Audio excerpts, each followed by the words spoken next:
Why did I do this film? I felt compelled. How many people get asked to do a trilogy? I wanted to do this movie because I have really low self-esteem. And I was brought here today so there would be a professional on set. I'm here for the lunch.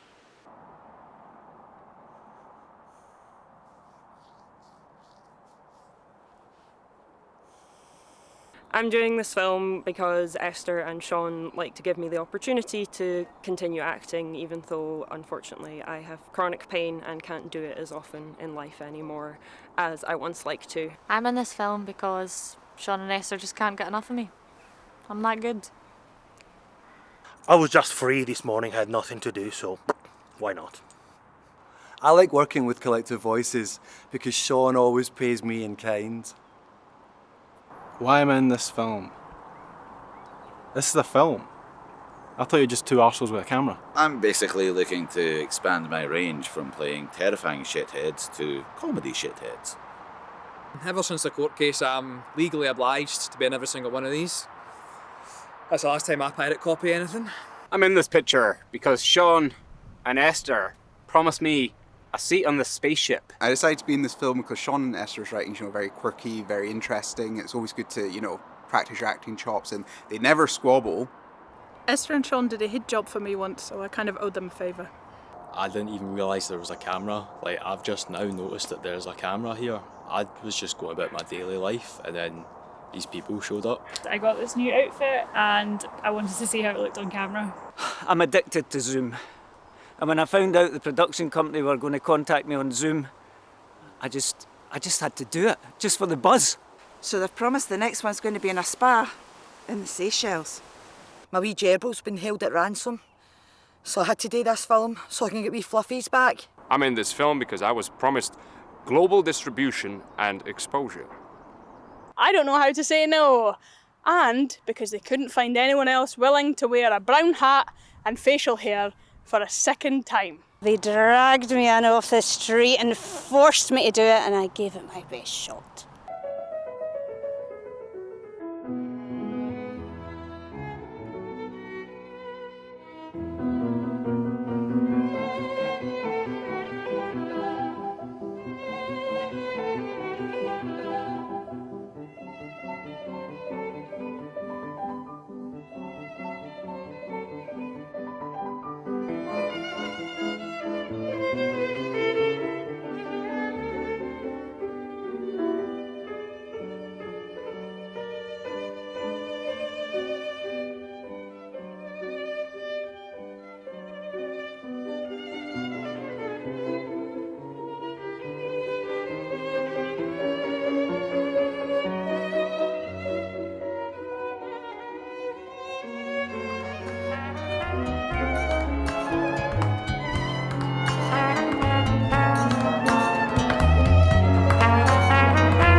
Scene 2. A young woman is physically assaulted. She is taken to hospital. Scene 3. As they recover, they meet, connect over the trauma and get to know one another. Scene 4. The police inform them the perpetrators cannot be found. Scene 5. They leave hospital. They arrange to catch up soon. Scene 6. They struggle to slot back into their usual routines. Scene 7. They go out together, realise they've fallen for each other and become inseparable. Scene 8. A discussion on the trauma they have. They resolve to seek revenge. Scene 9. They quit their jobs, devoting themselves full-time to tracking down their attackers. Scene 10. Disguised as private investigators, they begin to gather clues and conduct interviews. Scene 11. A night of surveillance yields the whereabouts of the young man's attacker. They make a plan. Scene 12. They capture his attacker, torture him and eventually kill him. Scene 13. Avenged, they remove all traces of their work. Scene 14. Doubt plagues the young man. The couple argue. He wants to stop, she wants her revenge. Scene 15. They can't agree. They split up. Scene 16. The young woman locates the man who attacked her. She makes a plan. Scene 17. She carries it out. She is caught and killed. Scene 18. The young man learns of her death on the news. Distraught, he doesn't know what to do.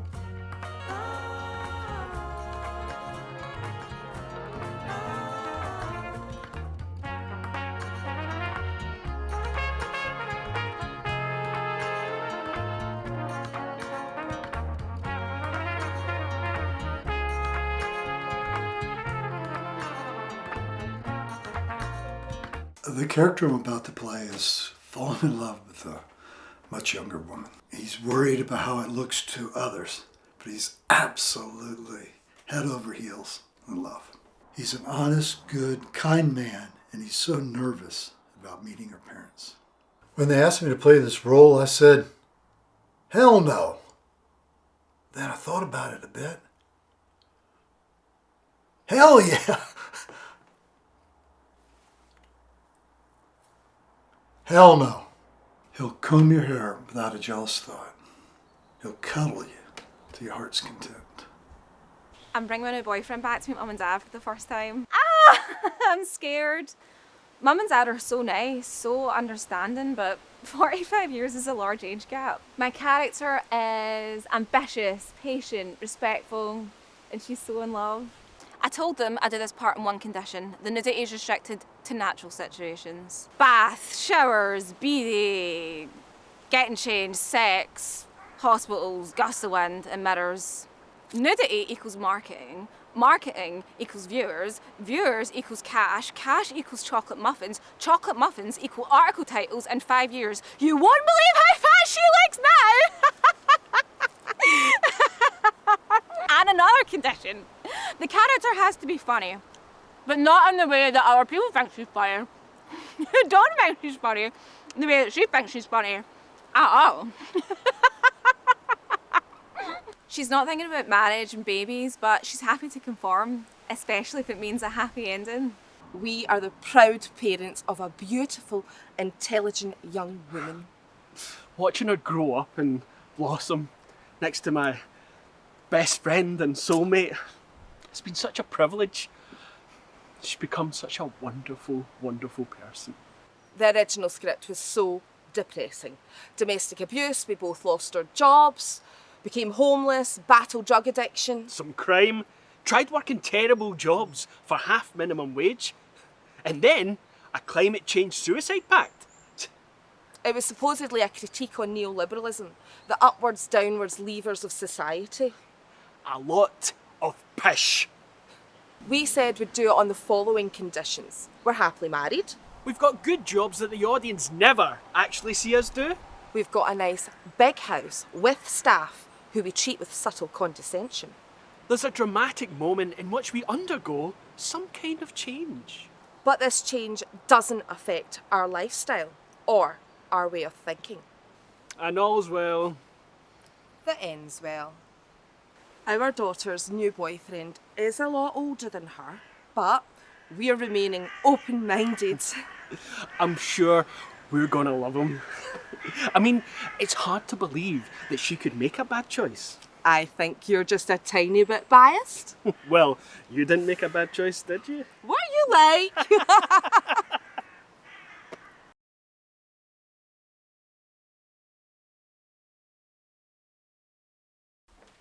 Mom, Dad, I want you to meet John. Who the fuck is this old cunt? Oh no, oh no, oh no, oh no, get the fuck out. Get the fuck out! He's fucking ancient. Your gran was younger than that at our fucking funeral. I thought you would understand. Can I get a chair, please? Please tell fucking me and your fucking mother that some super sexy, muscly, toned young man split up with you. Tell your fucking father what he wants to hear right now. And you've seen this filthy old bastard on the street and asked him to help you save face? Tell us this exact sequence of events right now. Is there a chair, perhaps? This is my boyfriend and he's way sexier than a sexy young muscly toned man. I said super sexy. Do not debate your father on super sexy young men, young lady! Do you know what? You're ugly. Do you remember I used to help you with your geography homework? Well, I deliberately gave you all the wrong answers. That's why you failed. Because I hate you. When you were young, I used to make sure you didn't eat any fruits or vegetables in the hope that you might die young. I used to ask other parents if they would trade a child for you. I said, even a goldfish swimming with its own trail of shite would be preferable than this abomination.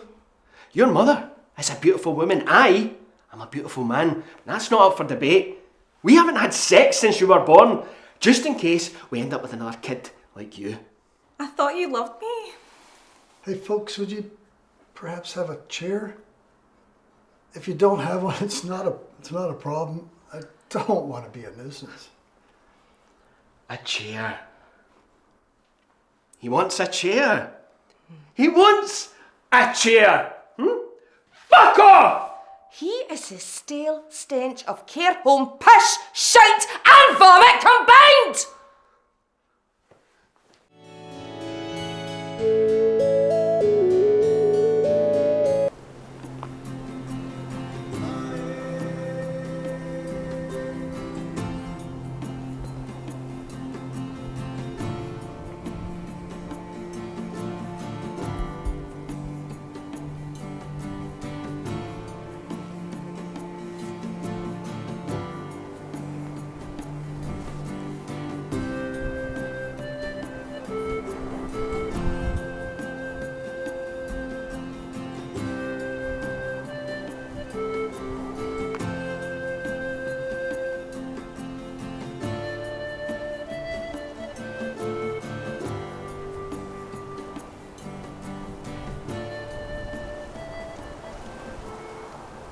Crime is naught but misdirected energy. So long as every institution of today, economic, political, social, and moral, conspires to misdirect human energy into wrong channels, so long as most people are out of place doing the things they hate to do, living a life they loathe to live, crime will be inevitable, and all the laws on the statutes can only increase but never do away with crime. What does society, as it exists today, know of the process of despair, the poverty, the horrors, the fearful struggle the human soul must pass on its way to crime and degradation?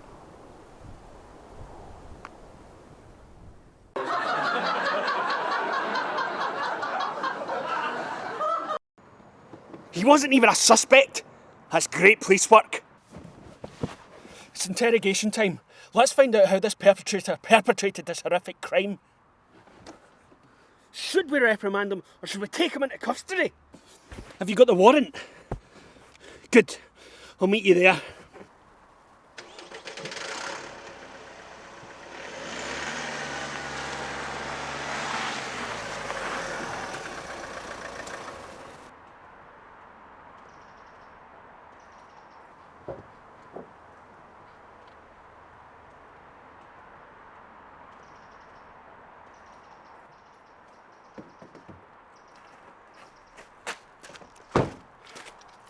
Is it manslaughter or murder? Great minds think alike. No movement here, and I've been surveilling it for a few minutes now. Good cop, bad cop. Great minds think alike. Let's subdue and apprehend this culprit.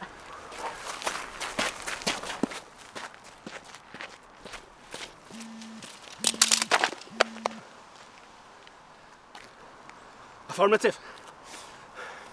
Bail.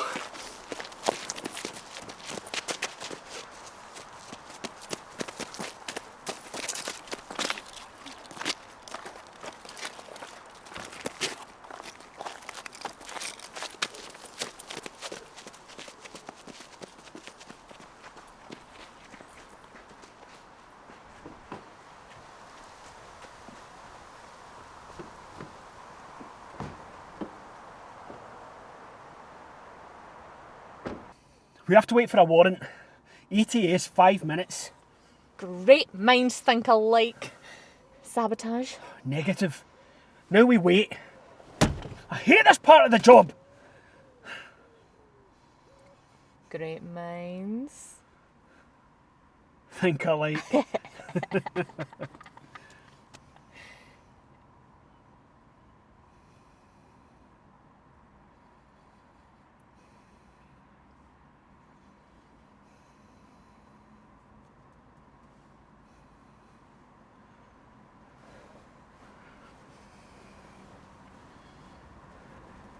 you see that? Yeah. Ah, 10-4, 10-4.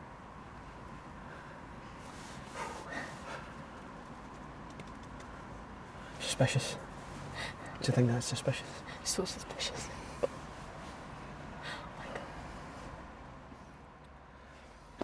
Police words. Go. Juvenile delinquent. Arrest. Crime. Prison. Punishment. Thief. Justice. Asbo.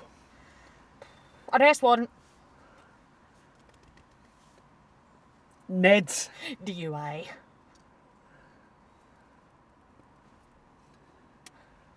Badge.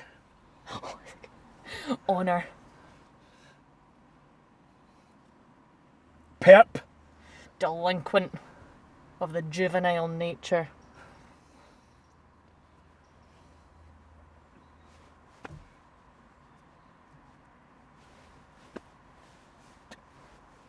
Jerry.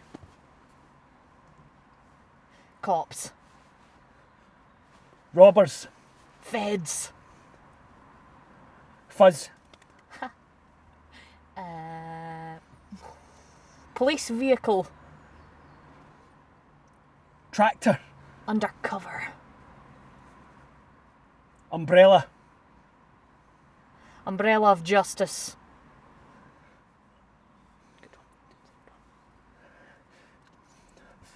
Justice. Criminality.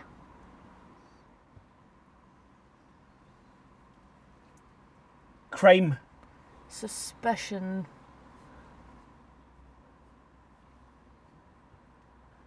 Suspect. You're under arrest. Hands up. Handcuffs.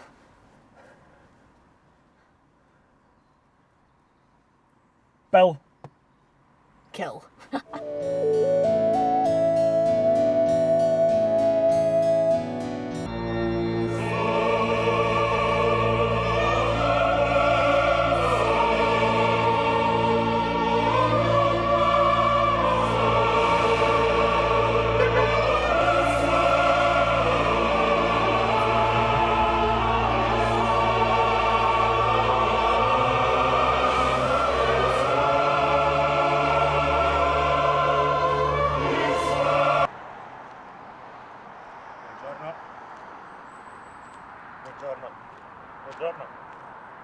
Buongiorno.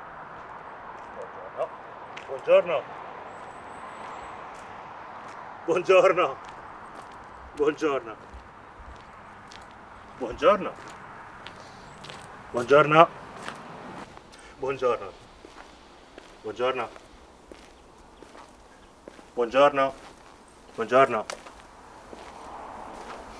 Buongiorno.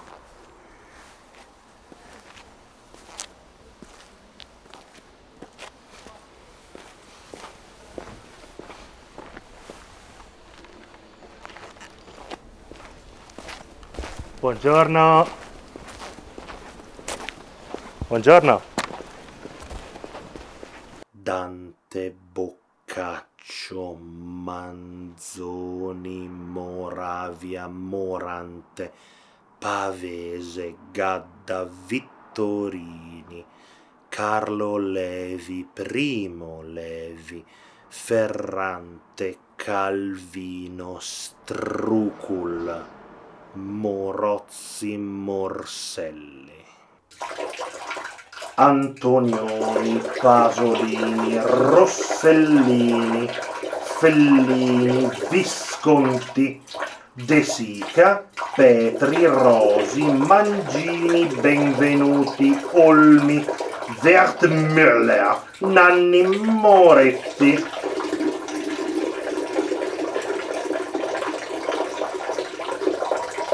linguine, spaghetti, rigatoni, conchiglie, penne, farfalle, fusilli.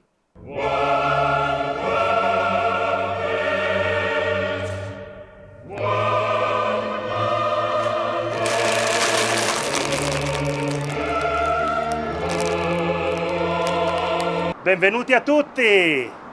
Ma quanta bella gente! Volevo ringraziarvi di nuovo tutti per avermi eletto sindaco onorario di Ferli. Il provost può andare a fanculo.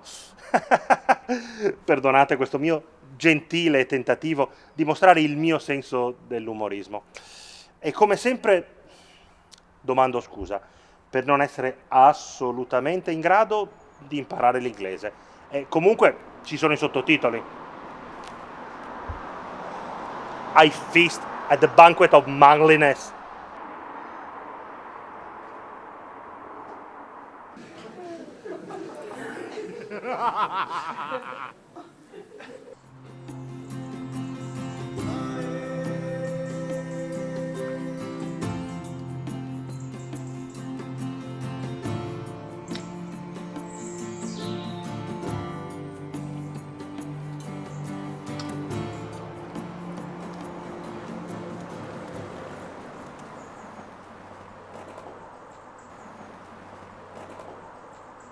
I'm Archibald Burlingham from All You Need to Know News, and I'm here with a female cowboy that has no makeup on, terrible clothes, and awful hair.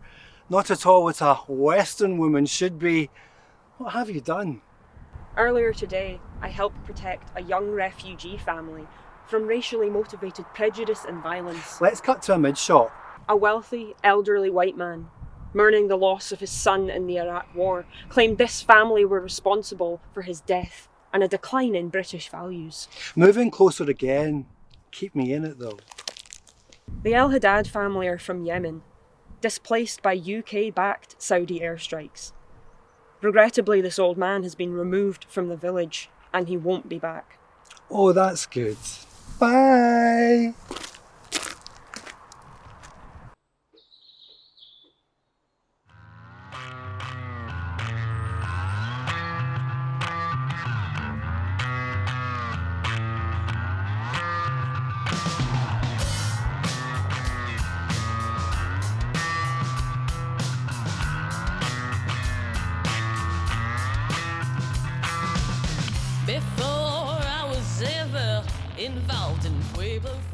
Rip, you look stunning. Have you been working out? Hey Archie, let's just say I've been working out how to solve a problem in this village. Tell us about your great work, Rip. Whatever was the problem? Too many refugees, Archie. Far too many refugees. I've just had all 6 of them deported. You see, I'm Rip. R.I.P. And I put the R.I.P. into the refugee. Quick, go to his good side. Oh, bravo, Rip, bravo! See you later, Archie. Call me Archie one more time, and I will vomit in your children's hair. Oh, and Archie.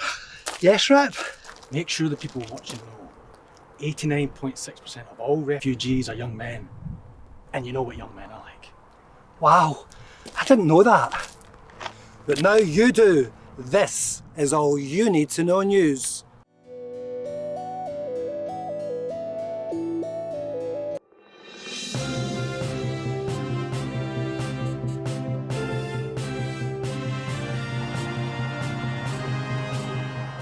I'm standing here today with Scott Mackenzie, multi-millionaire son of business magnate Scott Mackenzie. But unfortunately, it's bad news. Tell us, what's happened to your business here? Well, profit margins were too low. We genuinely thought there would be more interest in fox hunting equipment.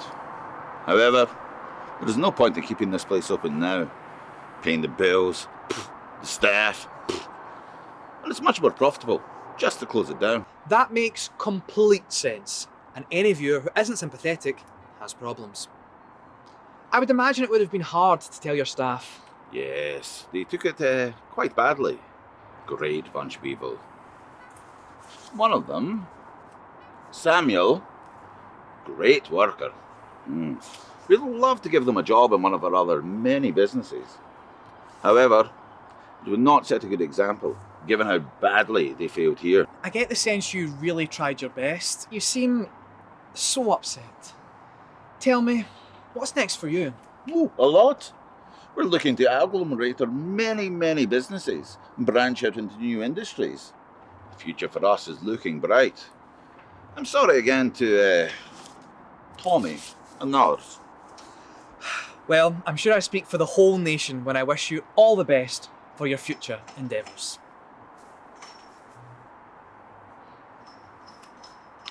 I like you, Archibald. You know how the game works. And you.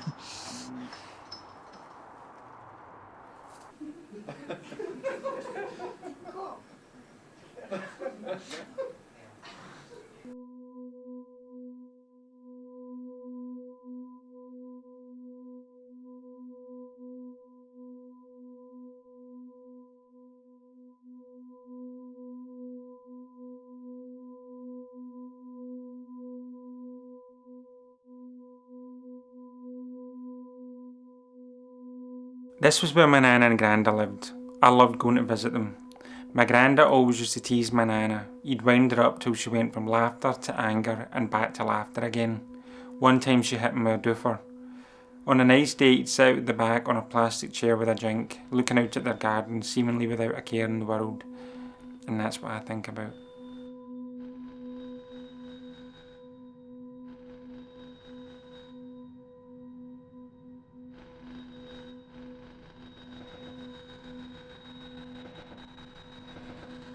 This was my first job after leaving school.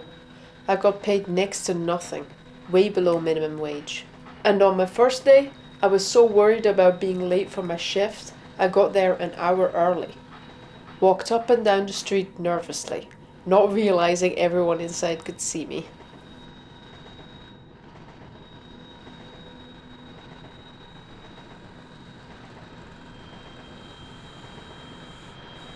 Me and my pals used to hang out here. I always remember the day we found a body. Scared the shit out of me. Had to speak to the police and everything. Found out he'd died of an overdose. Honestly, my mum went the same way. Something needs to change.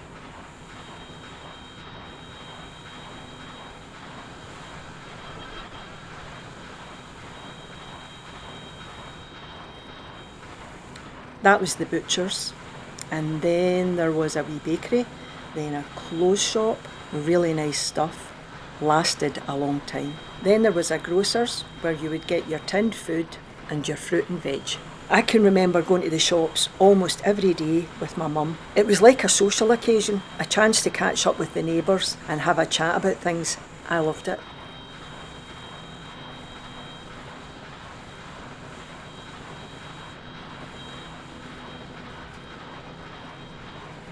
In the mid-90s, this is where I did my shopping.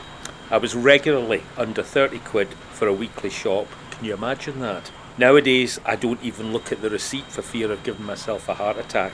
If I'd have known today's prices back then, I'd have bought a whole lot more tin stuff and stored it.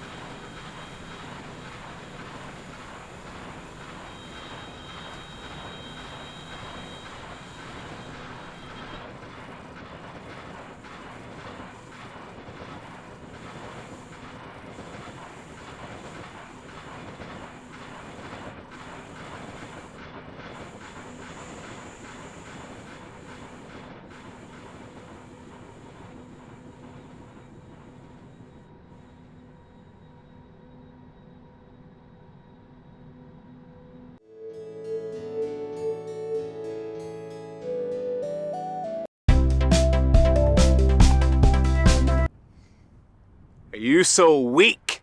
You spent all evening sitting, watching television. I never watch television, because I never go home.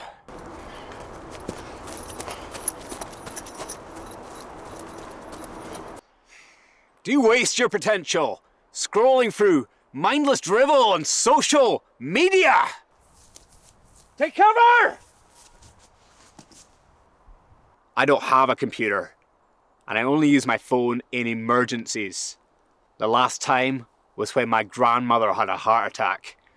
And even then, I didn't want to use it, and it wasn't worth it because she died anyway. Still haven't forgiven her.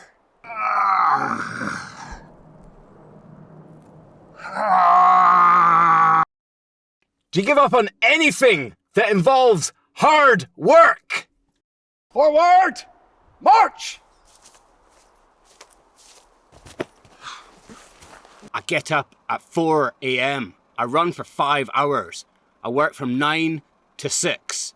I go to the gym for 5 hours. I sleep in my car for 5 hours because I can't afford a house. I get up again at 4 a.m. Ready for anything.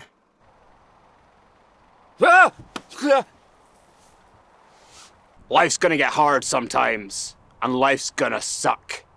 Join me though, and when the suck comes, we'll get hard together.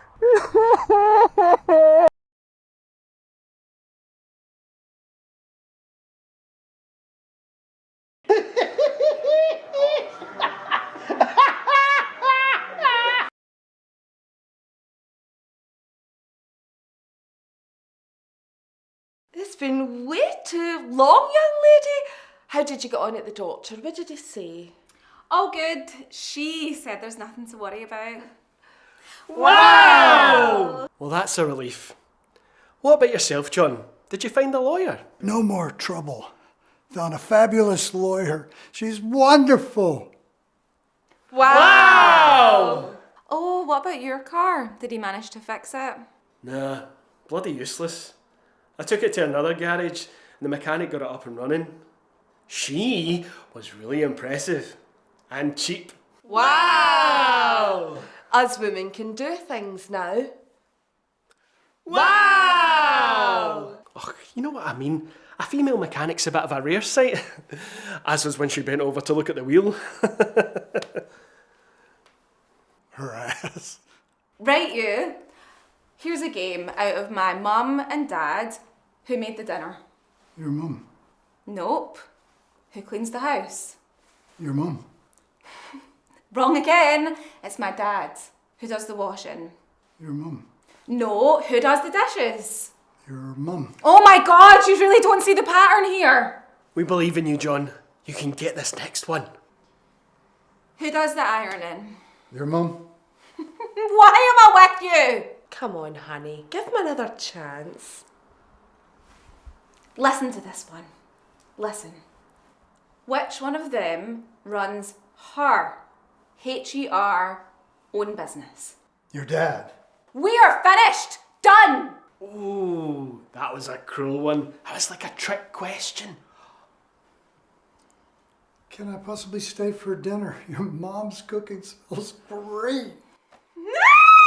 It's over! Done! Finished! What in the fuck was I thinking? Women, huh?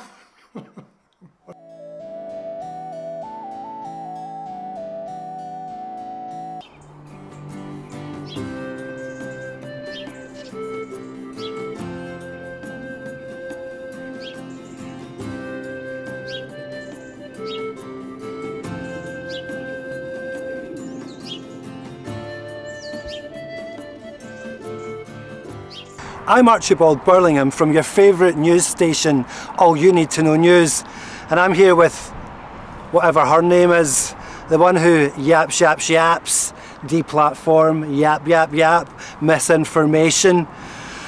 So, what have you done this time? A multinational corporation bought premises in this village, signing a death warrant for local businesses, where staff were paid above real living wage. Let's cut to that side. This meant unemployment, devastation for the area. Workers were forced to accept 0-hour contracts at terrible rates with the corporation. Make her look more ridiculous. I've had a quick word with the owner. He's agreed real living wages will be paid. There will be reimbursements into the local businesses crushed by the monopoly and long-term investment into the community. But I hope one day the workers will revolt. Were you saying something there? Am I right?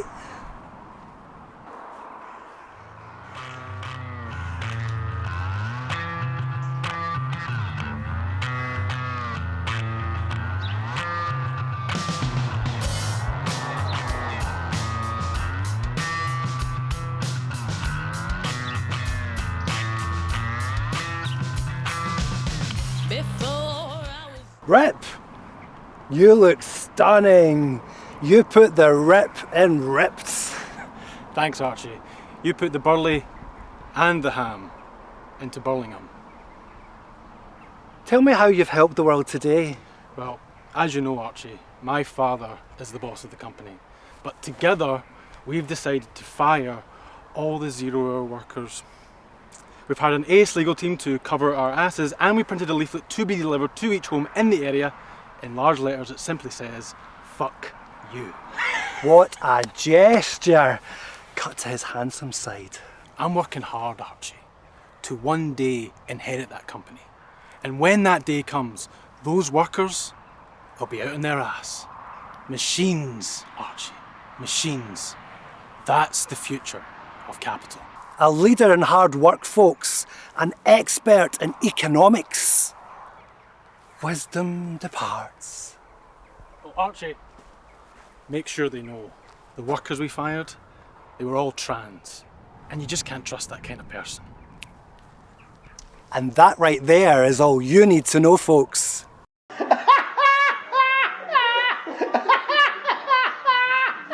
Bent bastard. Donuts? Cheeseburger. Hamburger. Milkshake. Crime.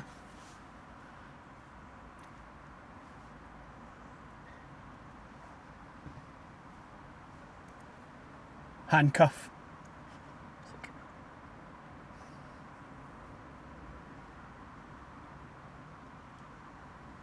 Under oath.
Do you want to just skip this bit?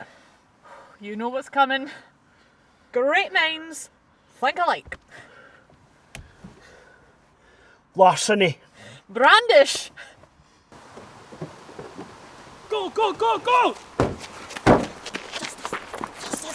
Expropriation! Embezzle. He's black, so he's probably got a gun. Fire. Ah! Turn around and drop him. Crime.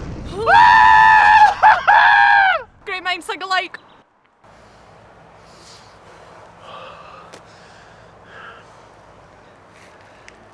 Great minds think alike. Great minds think alike. I got a husband I never see. Kids that don't know who I am. All I've got's this medal. They're gonna have my badge for this!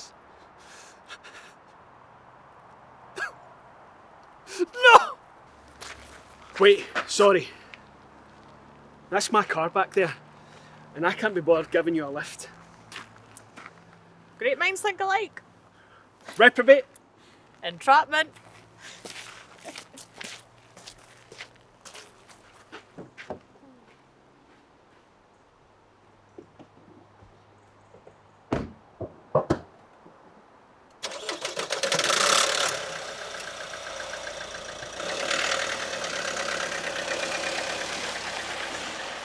You should probably retire now.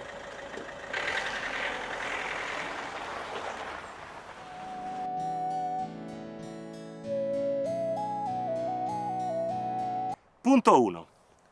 L'introduzione di una tassa comunitaria per aiutare i giovani ad acquistare la loro prima casa.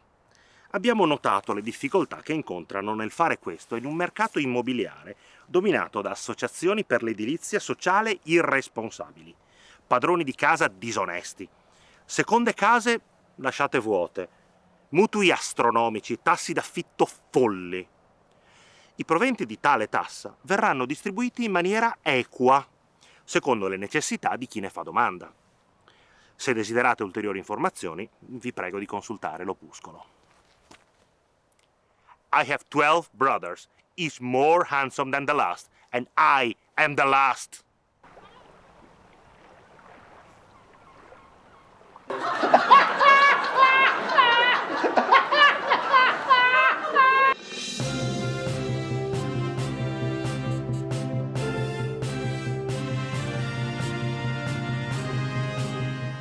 I have the pleasure and privilege to be here today with multi-billionaire Sir Scott Mackenzie. I just wish it was under better circumstances. Tell me, dearest, what's happened to you? Archibald, a pleasure. We've gone out of business here. Don't know what we were pretending to sell here. I don't know why people assume it was racketeering.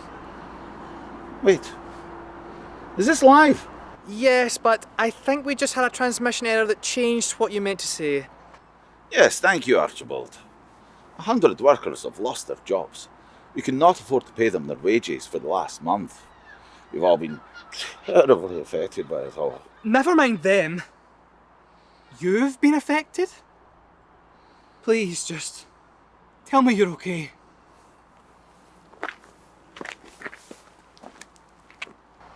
I am, Archibald. Thank you. You're a great guy.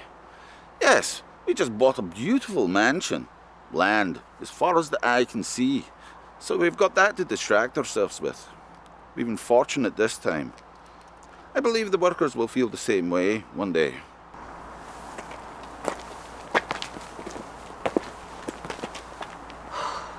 We are all just so pleased to hear that you're okay.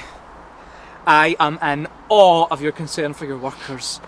Well, your former workers. It's just simple economics. I wish I had the time to explain it to them, but I have golf this afternoon. You're a humanist, you.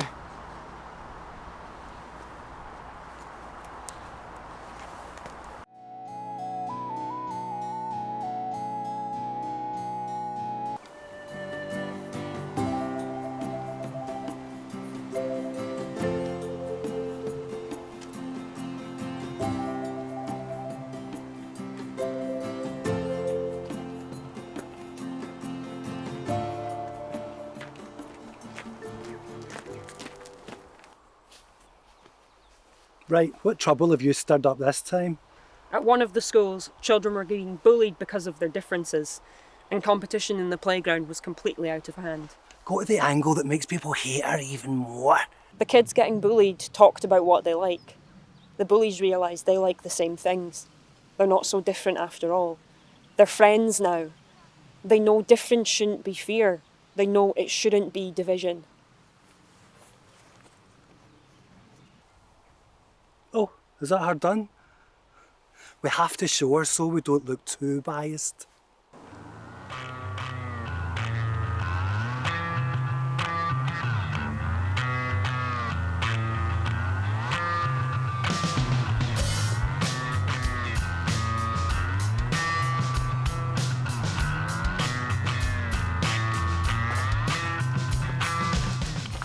There he is! It's Rip! You look stunning! stunning, masculine, rugged rip. I've just been out to school. I pointed out all the easy bullying targets to the kids, the disabled kids, the darker kids. Wonderful idea. Move to handsome angle. And I got them to value themselves, based on whose daddy earns the most coin. I was first, obviously, ahead of the dork with glasses. The family money is the only thing saving him from getting bullied. Take the call, Archie. Trust me. Hello, boss? I'm on air. I'm fired? Around here, Archie, you interview me, and only me. Got it? All you really need to know is a person of integrity, which I am not, would emphasise to their audience the dangerous path we are trampling towards another world war, and consequently the obliteration of humanity. A close-up, I think. The West is blocking peace, motivated by greed, the harvesting of Ukraine, its people sacrificial lambs at the high altar of capital. If you cry out for peace, you will be silenced.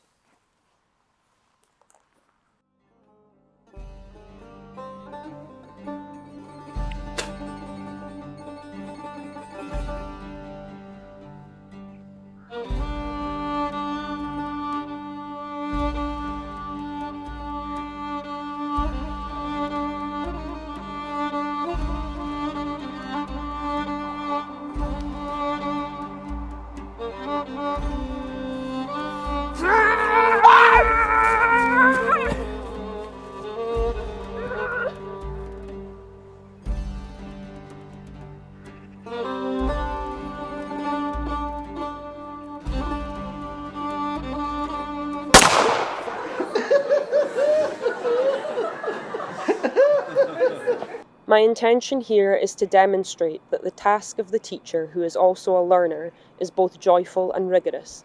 It demands seriousness and scientific, physical, emotional, and affective preparation. It is a task that requires that those who commit themselves to teaching develop a certain love not only of others but also of the very process implied in teaching. It is impossible to teach without the courage to love, without the courage to try 1,000 times before giving up. In short, it is impossible to teach without a forged, invented, and well thought out capacity to love.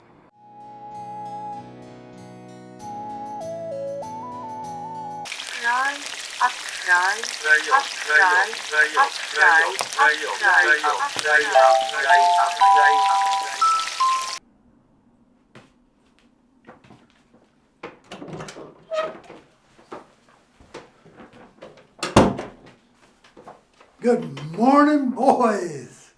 Good morning, Granda. I love both of you boys. We love you too, Granda.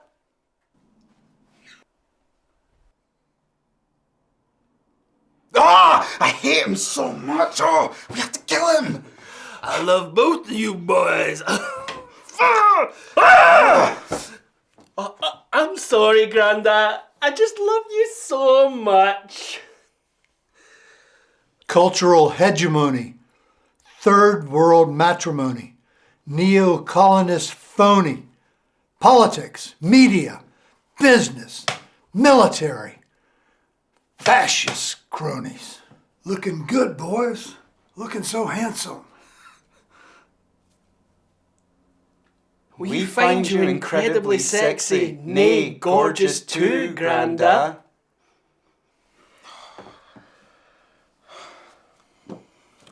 Should we say the dementia just came back and dumped him on the street again? That's not how dementia works. What if we say he's cured of the dementia, but he's now picked up Alzheimer's? You touched us inappropriately. Yeah, but we like that.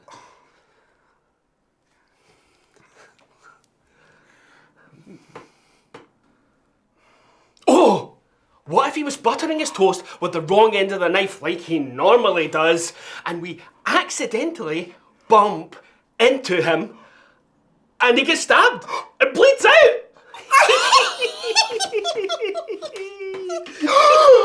What if he's going out and he's in a rush to catch his car because he thinks it works like a bus, as he keeps insisting, and we accidentally bump into him and off the stairs he goes, skull crap, brain dead! Yes! Yes! Wait. What if we keep squeezing out his toothpaste so he can't brush his teeth, so he has to go to the dentist, but you get a job as a receptionist and tell him every time he phones that all the dentists there are dead. I mean, he won't question you. The man respects death, and he won't recognise your voice because his teeth will hurt too bad. So then he has to go to the other dentist beside the river, and he goes along there, and then we accidentally bump into him, and he falls in the river and drowns. Cans, wrappers, condoms, needles, and deranged diseased ducks drown him.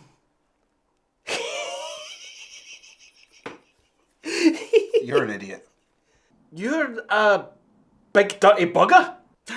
Well, your tweets read like AI. Aha! I knew you read them! All your followers have a Union Jack in their bio and a recent retweet of migrants in small boats.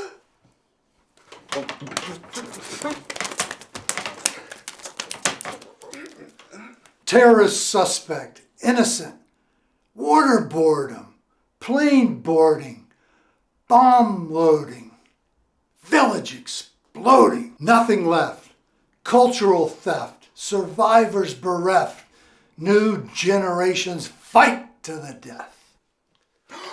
Granda, you'll be late to catch your car. And remember, have some toast before you go. And brush your teeth.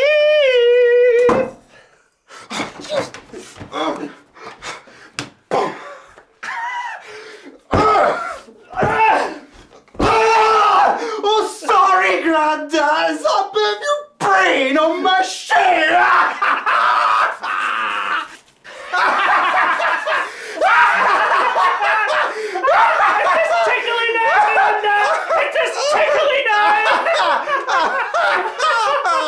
Hello, boys.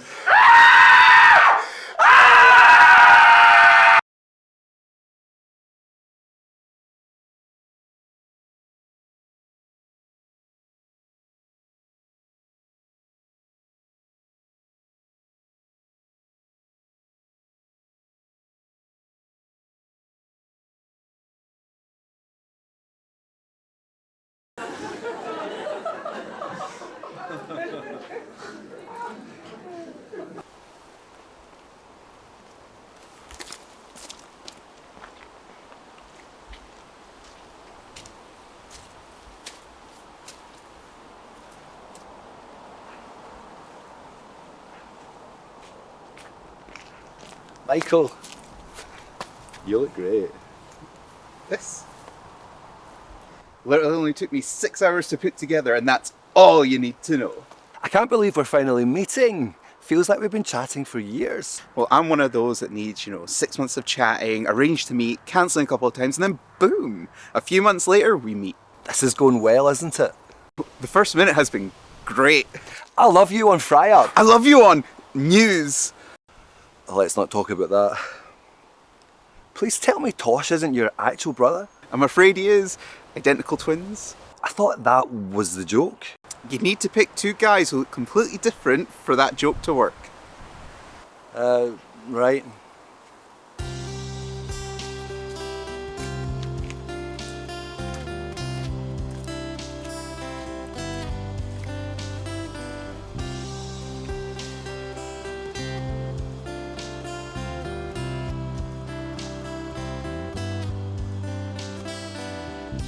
Conosco un sentiero che porta in cima alla collina fino al punto più alto.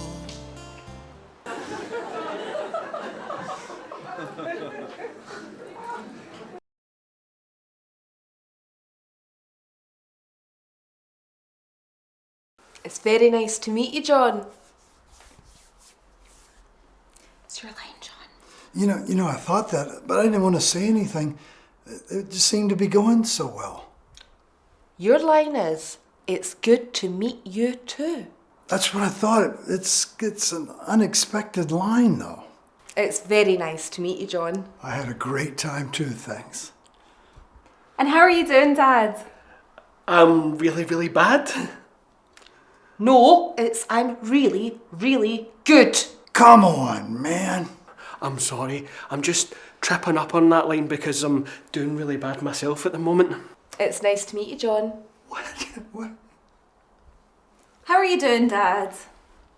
I'm better than really, really bad. I'm really, really good. Absolute fucking amateurs.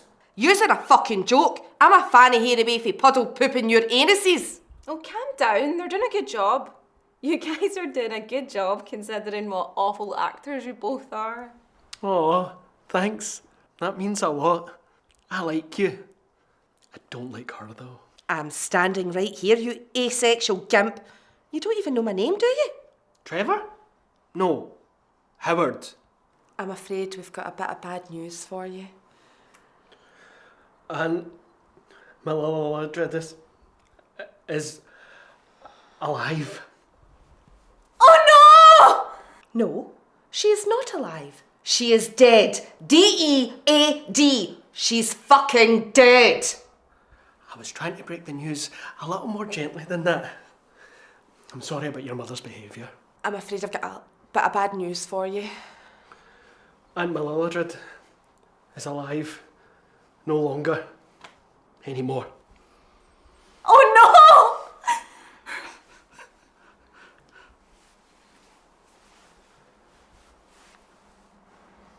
Oh, thanks, John. How? How did she die? It was horrible, wasn't it? No. Yes. She was painting the ceiling and... She fell! She died. Painting the ceiling. She was shot. She fell. Yep. She fell. Yes! That was good! There's a woman who aborted her baby herself because she couldn't afford to raise it. And now she's facing jail time. She must have gone through so much agony. And yet, she'll still be glad she did that in case her baby turned out like you. Woohoo! Yoo-hoo! Yeah! Well said. I'm pro-life, only because I enjoy the photos we use when we protest. The ones with the dead babies on them? Yep, we all enjoy it. Desensitises the lucky kids that didn't get aborted too. I loathe everything about you. So we're just going to do the final scene, okay? I'm sorry. I've fallen for him.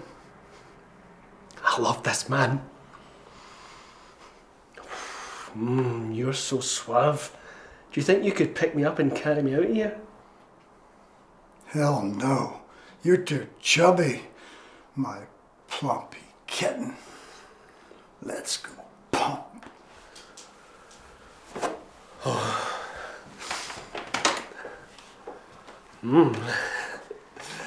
Listen, I'm so sorry again. I can see why you liked him. Wait for me, vicious dong!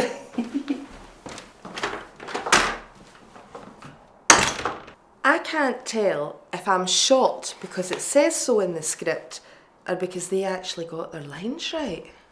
If you were my real mother, I would have bitten your nipples off when you were breastfeeding me. And if you were my real daughter, I would have abandoned you and then adopted you years later for the absolute pleasure of abandoning you all over again.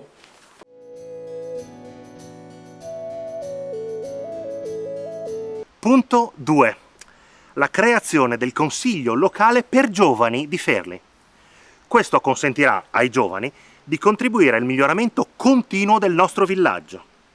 Questo opererà fianco a fianco con il consiglio locale e si concentrerà sull'assistere le persone più giovani a raggiungere i propri obiettivi, a vivere vite appaganti e a fare la differenza.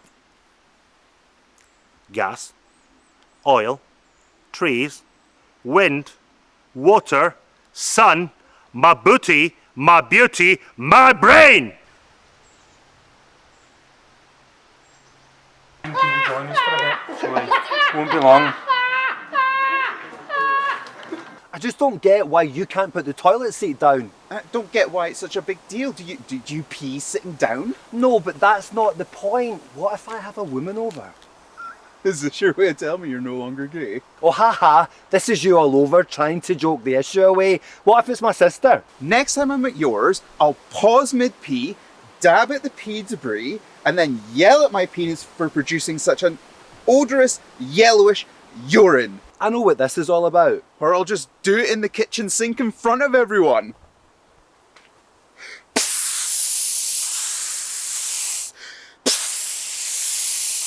Oh, hi Clarissa. Great to see you again. Do you want a hug? You hate my sister. You fucking hate her. Can you blame me?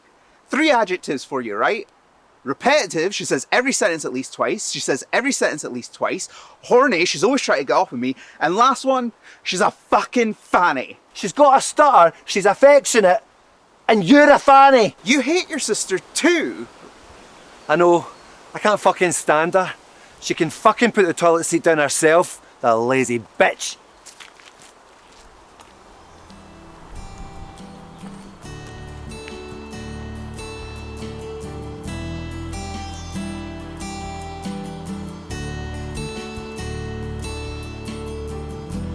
Giorno d'autunno, foglie secche lungo i viali, stormi d'uccelli disegnano nel cielo geometrie, mentre vola.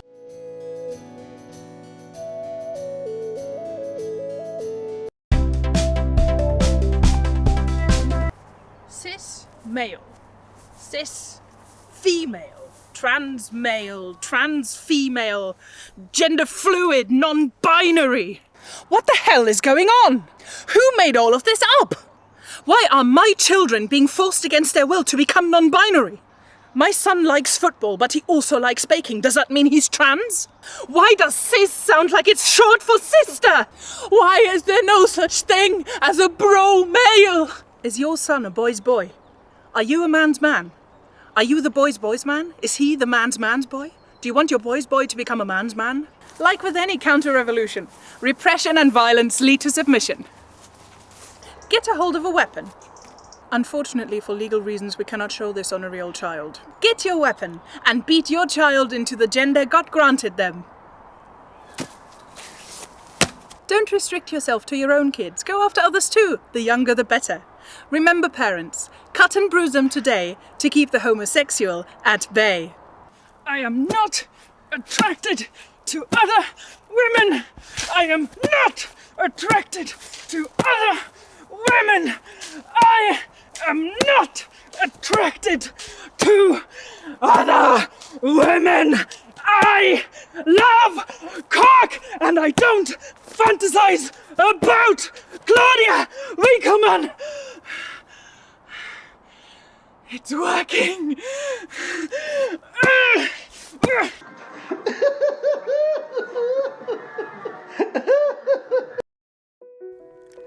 Glasgow, 1929.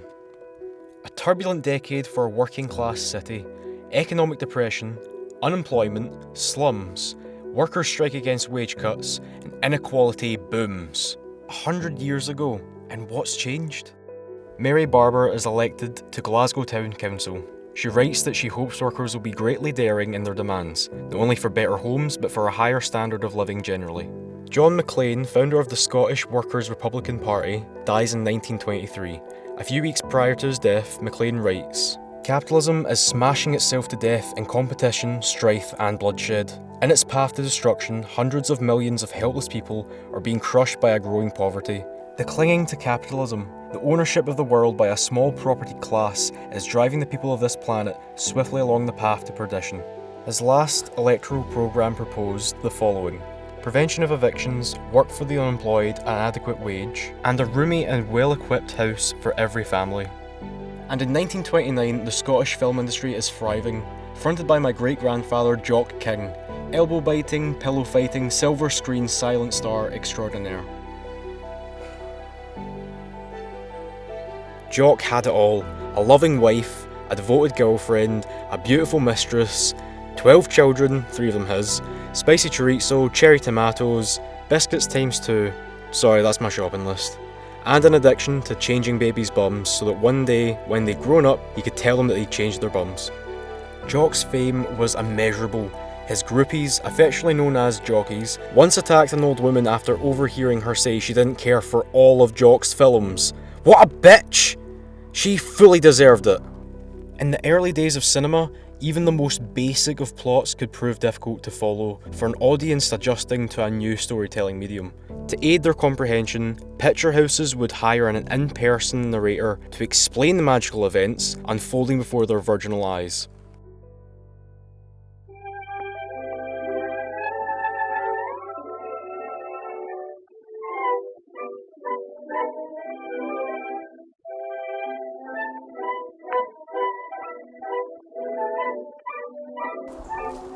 This is just your normal guy standing in a field trying to bite his own elbow. You know what I mean?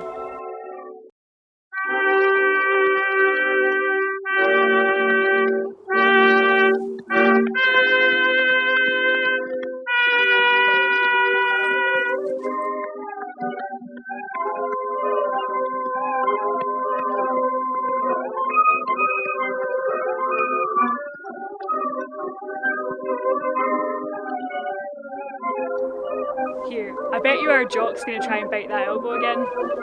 Oh, there he goes!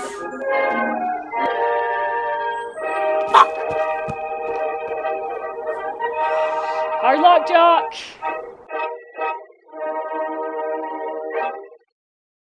So he didn't die on set that day. Oh yes, I'm so happy. I thought I'd lost another one of my heroes to a tree crushing.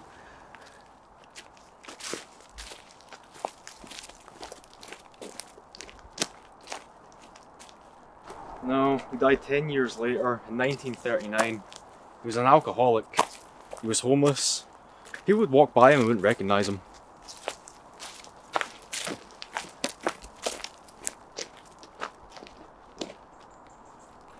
I have to tell you this. I've had wet dreams about Jock. He was horrible. A vile, vile man.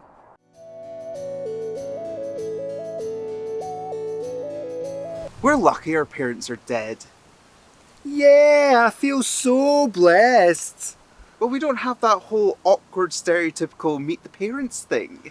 I feel so glad my mum burned to death knowing that. Exactly. For our first year anniversary, I've hired us some parents. I could only afford 2 though, so they're your parents and my parents.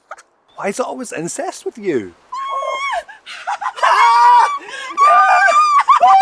Archibald! It's Michael! Did you not get the pictures? Of course! I'm pulling your leg, son. You love this when you were a wee boy, remember? How you doing, Archibald? I'm good. Dad. Have you found yourselves a woman yet, boys? Have you found yourself a job yet, boys? Have you found yourselves a house? Don't worry, you'll meet another young lady. They don't know what they're missing. You'll get a better job. It's probably for the best. That house was a wee bit smelly anyway. You boys need to call your mother more often. Your father says he doesn't want anything for his birthday, but might get him a wee thing anyway. Oh, you're both so cute. We're so proud of both of you.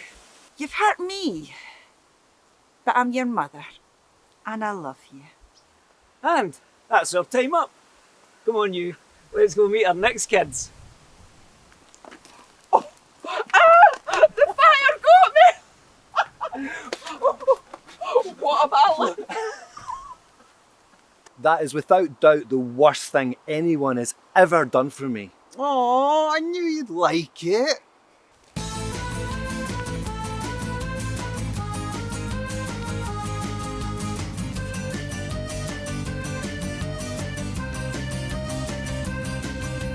Non ricordo dove è stato, non ricordo come, non ricordo il giorno, non ricordo la ragione, nemmeno se mi sforzo e mi ci metto un po' a pensare.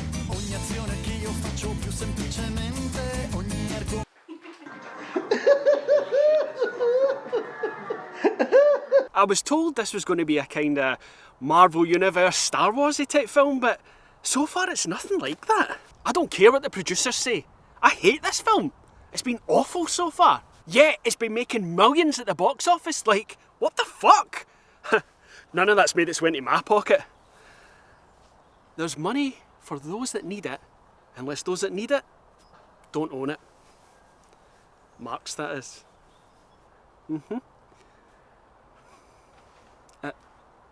I don't get it. I'm just working non-stop. I need to go because I'm working now. I'm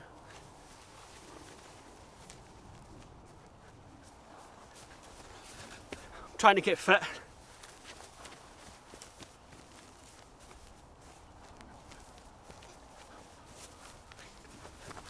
I was doing this football film.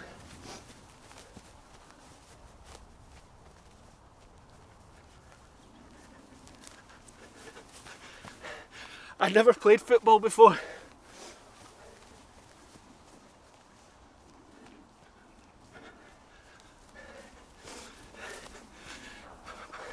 Tell you what, it turns out I'm a complete fucking natural.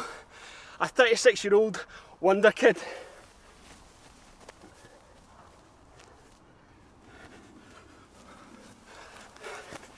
I've got a trial coming up with Al Nassr. Cristiano Ronaldo has asked for me personally.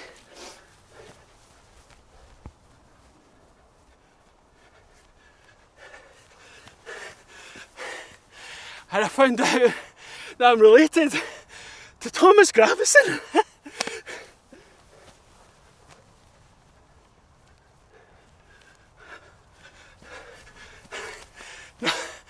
Not the footballer, but still.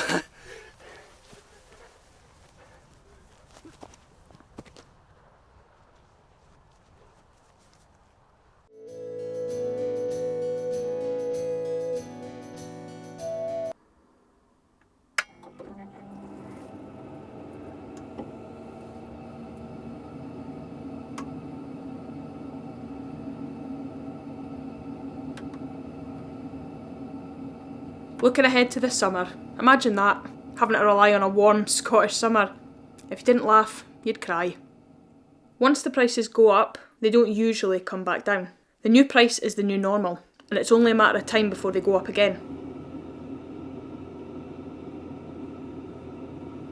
The big five oil companies, ExxonMobil, Chevron Texaco, ConocoPhillips, BP and Royal Dutch Shell, made a combined profit of £200 billion in 2022. ExxonMobil recorded a $56 billion profit in 2022, its highest margin ever.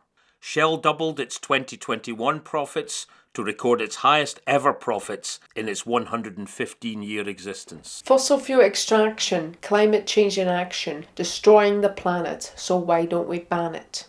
Iberdrola, owners of Scottish Power, record profits of £4.2 billion in 2022. Centrica, owners of British Gas, record profits of £3.3 billion in 2022. Capitalism, monopoly. Since August 2021, at least 30 UK energy companies have gone bust.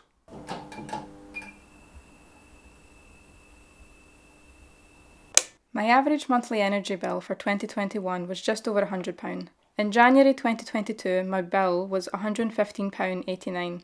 Glasgow, Scotland, December 2022 temperatures. A selection.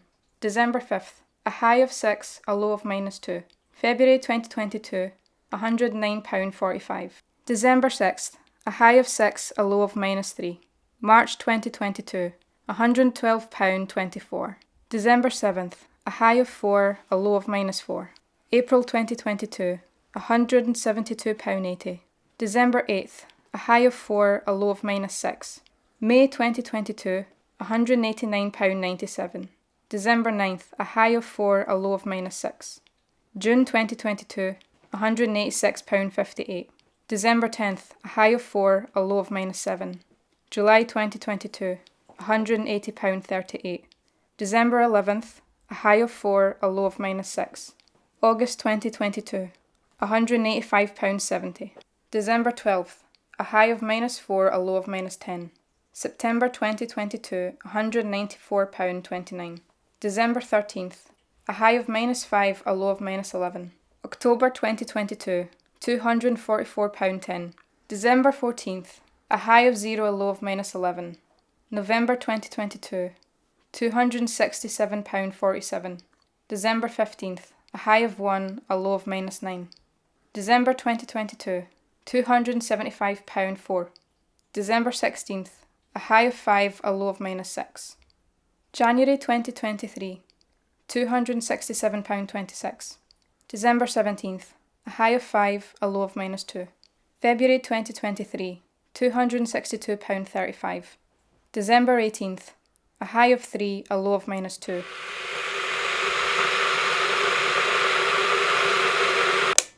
I collected the following testimonies earlier this year. Jack: I work full time. I don't drink. I don't smoke. I don't buy luxury shite.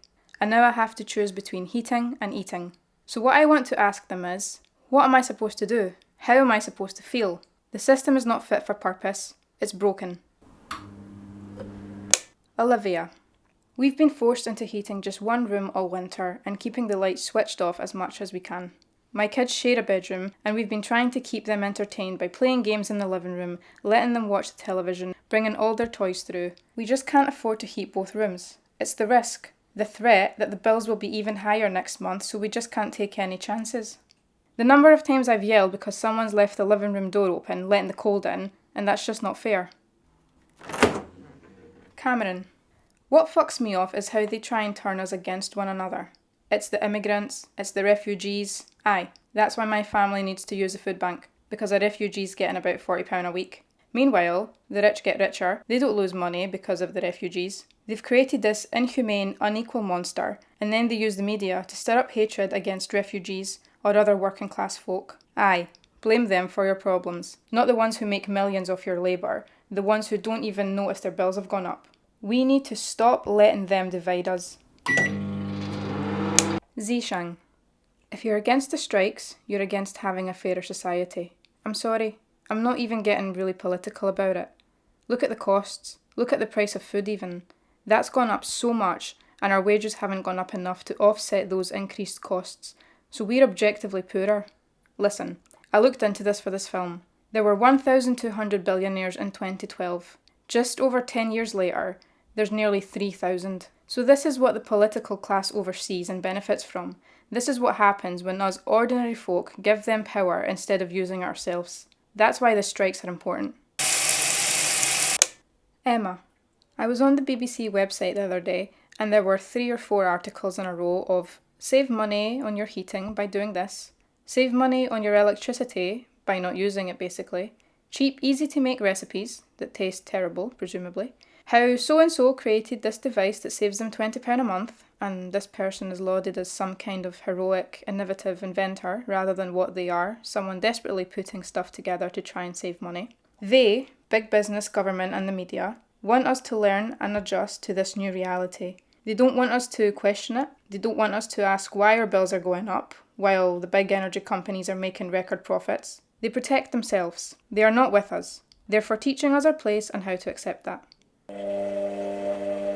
Rosanna: It's distract and divide. Distract, Netflix, celebrityism, football, etc. Divide, religion, immigration, trans rights, etc. It's always one or the other, and usually both. And it's who makes this strategy, who controls this agenda, that knows how to keep us fighting, that stops us from coming together. Amal: I've always been a bit scared of putting myself out there, always been able to distract myself from what needs to be done, always relied on others to do it for me, but there's no excuses now. We need to fight back. We need to get out there and tell people the truth. Unite them. We face huge challenges.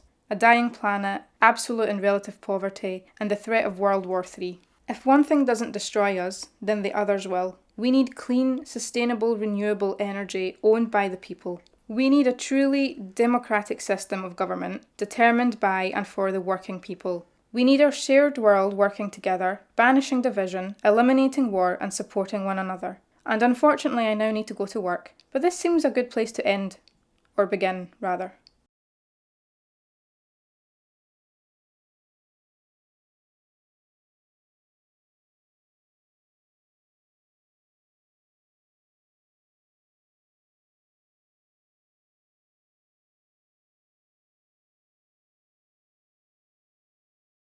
Hello, hello, hello! And hello! I think that's enough hellos, guys. It's wonderful to finally meet you. I've heard so much about you. And us, you. We thought we'd never get rid of this one. Are you sure you want to?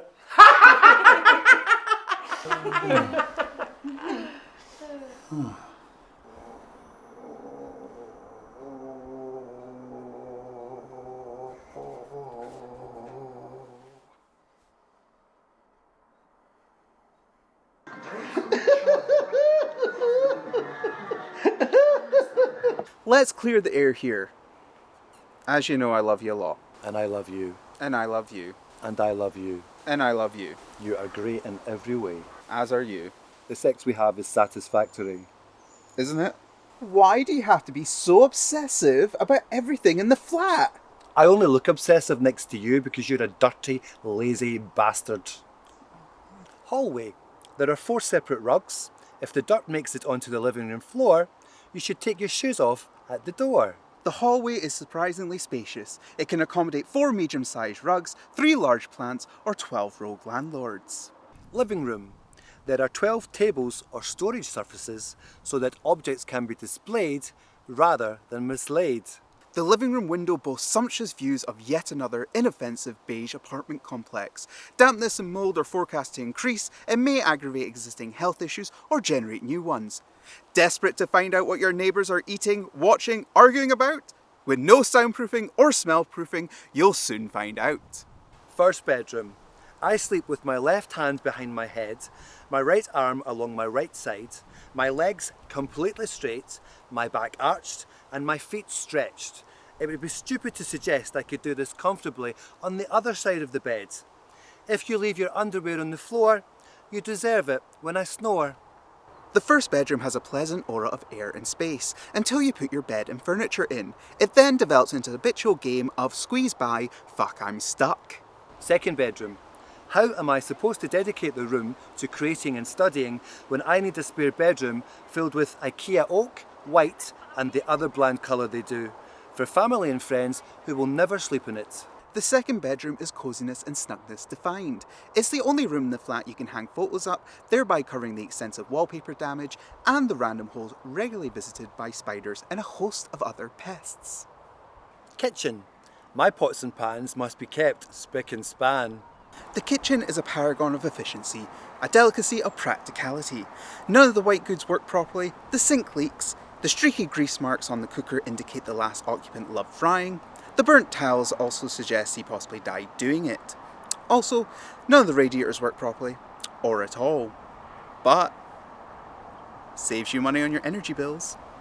The rent is £949. I give them £950 to make it nice and round. Unfortunately, we have to increase your rent to £1,100 because of inflation, interest rates, mortgage hikes, market value, other landlords are doing the same thing, etc, etc, etc. Can we just agree we've both got problems? No. Silenzio e la pace, ed è una sensazione che mi piace, ed in quel posto che io conosco, se tu vorrai venirci un giorno, ti ci porterò. Se tu vorrai venire a farmi compagnia lungo la...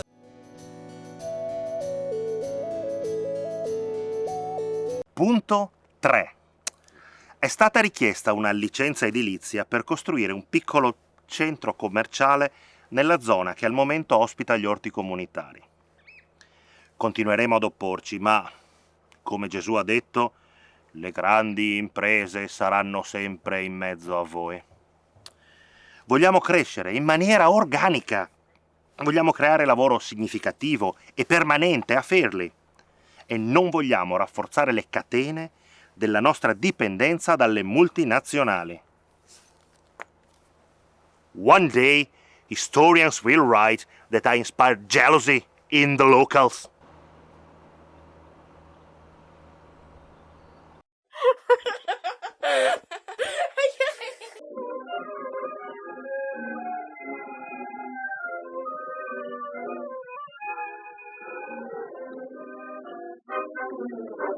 pillo's really going for it, isn't it?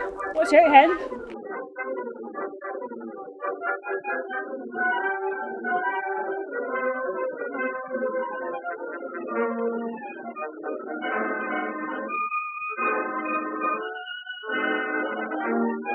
Jock's in there, by the way. She's wanting it. You'll have to defeat that pillow first, though, which will not be easy. Jock's just saying some bad words there. He's just after saying, "You fucking bastard, a pillow!"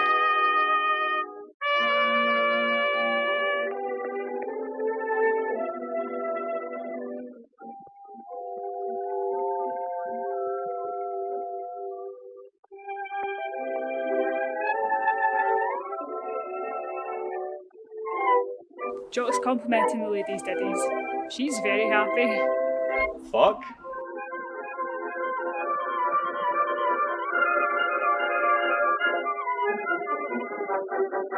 This big guy, same guy as in the last film, he's just cock-blocked Jock.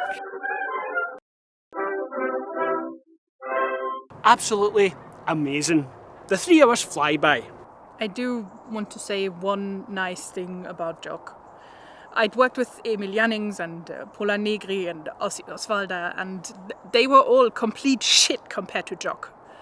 He spent an entire year researching his role on The Pillow That Wouldn't Be Beaten, and even then, he still didn't get it. But he did it. I'd also like to say that his lips were salty like chicken stock cubes. Why did you hit my great-grandfather? He was brutal to me. He insisted that I was responsible for the executions of Rosa Luxemburg and Karl Liebknecht, and that I personally suggested the idea of the Holocaust to Adolf Hitler. I'm Jewish. I lost a lot of loved ones in Auschwitz. He knew that, and every day on set he asked me how they are doing. Vile. Disgusting. A balanced documentary is a good documentary. I approached a Jock King expert for comment. By the way, I've had another wet dream about a Jock. Anyway, fans would come from all across the world to Scotland just to try and catch a glimpse of Jock. Tourism skyrocketed.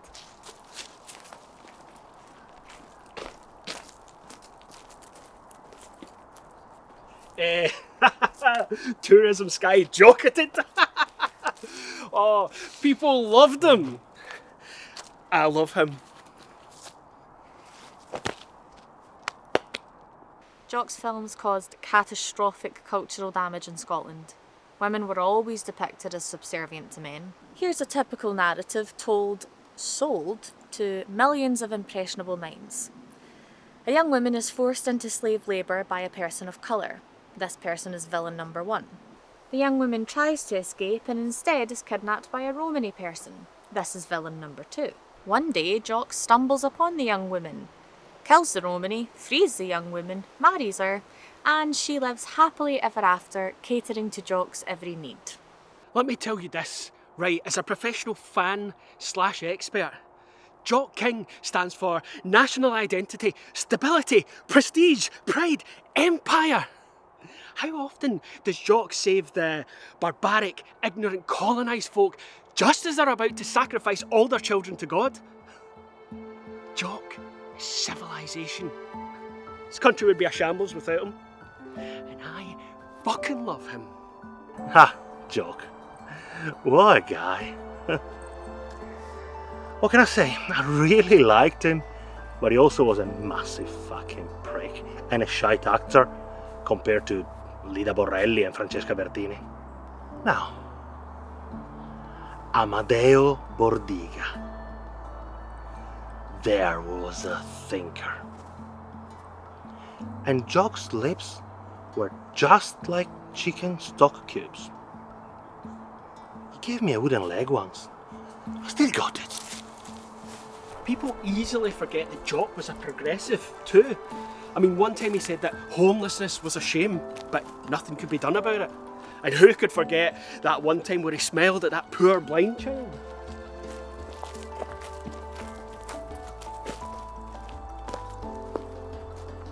She didn't know about it, but if she had, that's the day she'd be glad she was blind.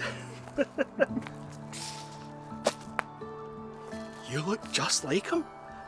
You think so? Yep. I respect that. It's perfect. 10 years later, 1939. Tragedy, disaster, millions suffer. The great Jock King dies. Jock struggled to adjust to the talkies. His final film credits a series of underground pornographic pictures.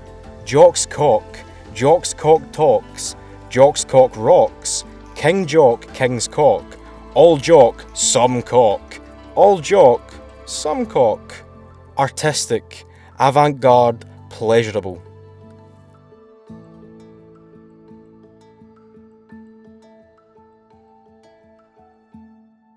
Why do you think Scots are known as jocks?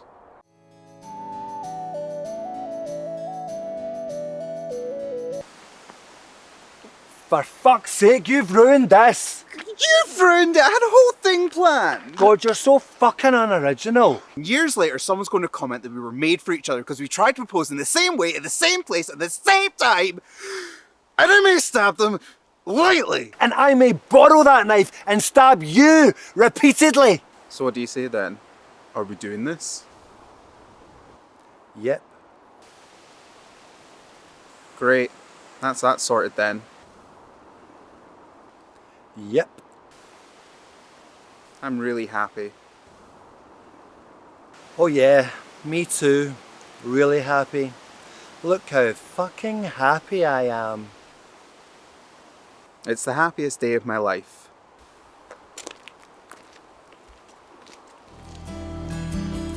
Quando I mandorli e I ciliegi ritorneranno a fiorire.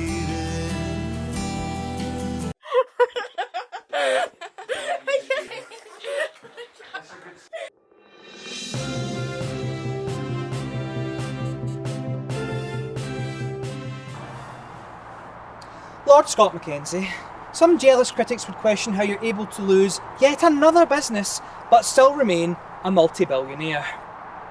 Now, you're a darn good guy. Don't you think it's about time there was a more level playing field for the big guys like you? Firstly, Archibald, it's a pleasure. You don't look like you've aged once in 30 years. Oh, you haven't either. I understand where people are coming from. Times are tough for all of us. But I'm very grateful to have the backing of the government, be it bailout schemes, or emotional support, or a shoulder to cry on. Never be afraid to cry. Mental health is everything. So brave. Can't even. Our government understands how capitalism works, and so do the viewers at home. They understand why the bills are sky high. And do they complain? Do they criticise? No. They get on with it. And that's what I'd like to say to the critics. Just get on with it. Whoa. Take care of your mental health and do your bit against global warming. I need to go, Archibald. We're flying to Anguilla this afternoon. Going to check out the new villa.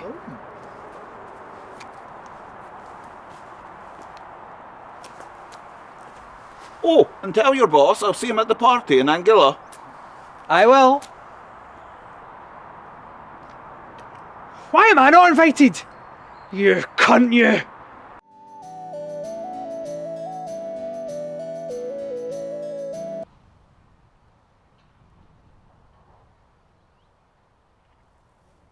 Alright, I'm BFS.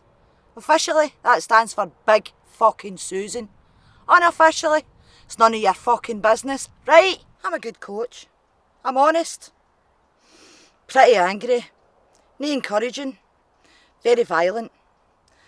That's how I can't coach Wayne's anymore. Away for the football.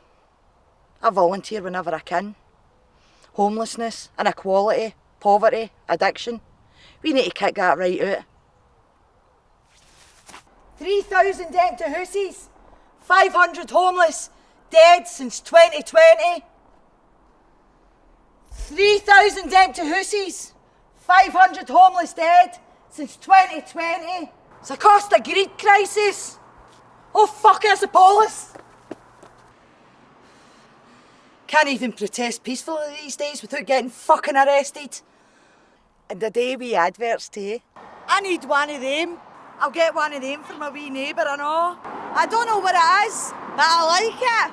If it wasn't for this, I wouldn't know what to watch.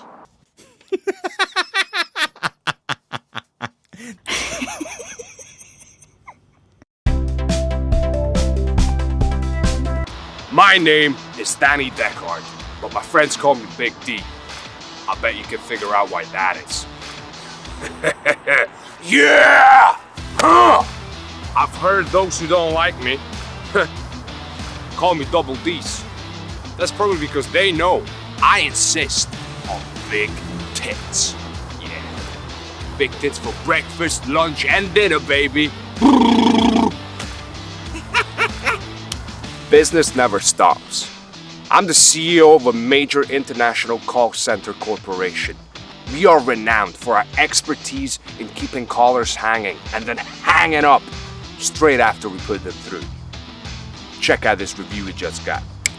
These guys are fantastic. They are so inefficient, we never need to worry about common courtesy, customer complaints, or compensation. The one time a customer of ours was treated with respect, Big D personally fired the employee. The employee was so scared he pissed himself, and then Big D and the other employees also pissed on him. That's attention to detail. Big D really is a big deal. And you can bet your ass he's got a big duck. A dick of a typo there.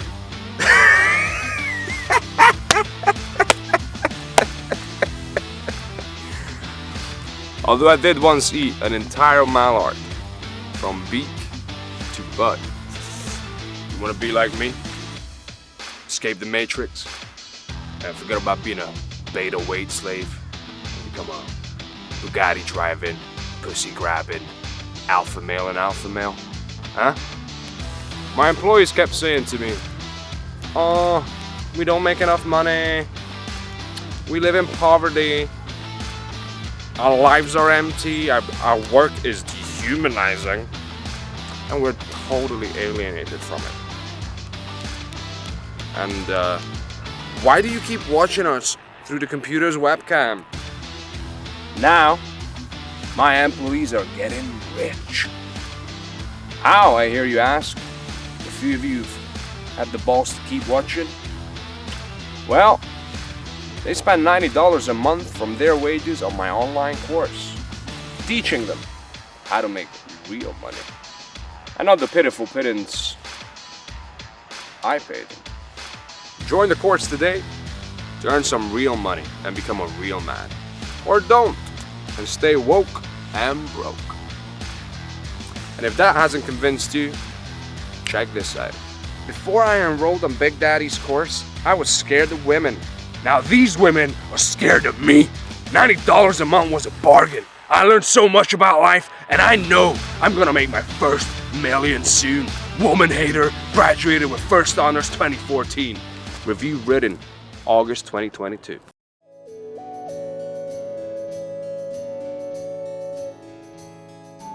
Oh, thank you so much again. That's brilliant news. Bye. It's happening! Wait till I put my phone away. It's happening. Yes! Oh my God, I can't believe I'm going to be a father. I can't believe you're going to be a father. Oh God, it's so real now. Do you think I can do it? We've been together for 12 minutes now. In film terms, that's probably 3 years. And you're all the hyperbolic adjectives that normally get used in these situations. You're loving. You're loving. You're generous. Oh, you're generous. You're patient. You're patient. You're smart. You're smart. You're funny. You're funny. You're perfect. You're perfect. And you're going to be a wonderful father. And you're going to be a wonderful father.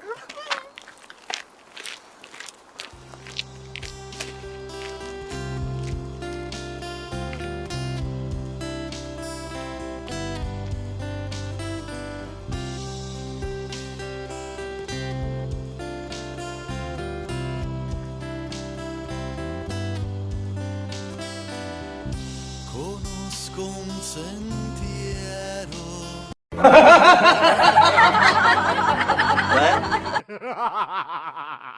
We must dare, in the full sense of the word, to speak of love without the fear of being called ridiculous, mawkish, or unscientific, if not anti-scientific.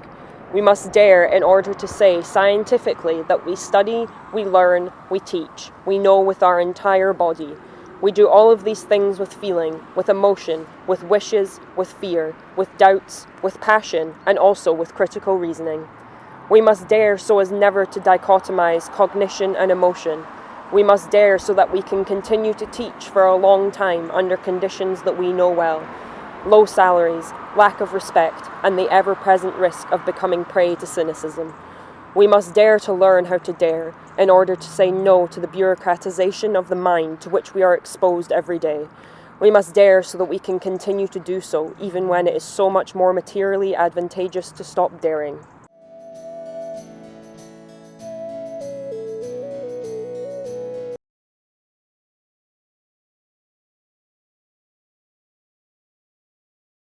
Happy birthday, Dad! Thanks, sweetheart. So, who's your friend? Well, this is sort of my present to you. Oh, how did you know that this is what I wanted? Mum, Dad, this is John. And he's my fiancé. I'm no longer your problem anymore. Happy birthday. I know this is a shock. It's great to meet the two of you. I love your daughter. How? John, is it? What year did you go to school? 1958. Ah, that was the year before your gran was born. Have you got kids? When was your eldest born? Yes, in 1974. So about 10 years older than me. Are you still working? Have you retired? I retired in 2018. When you were going into your last year at school? I know what you're trying to do and it's not going to work.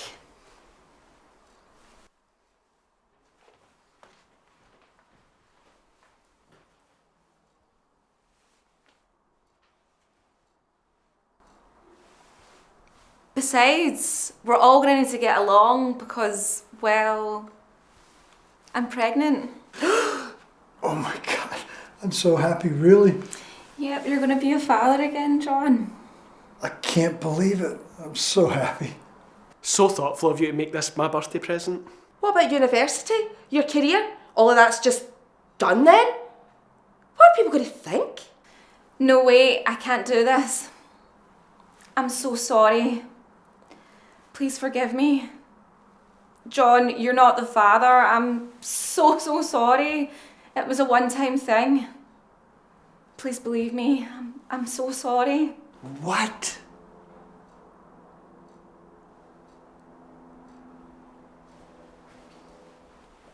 I'm sorry. I'm not spending my 70s raising a child.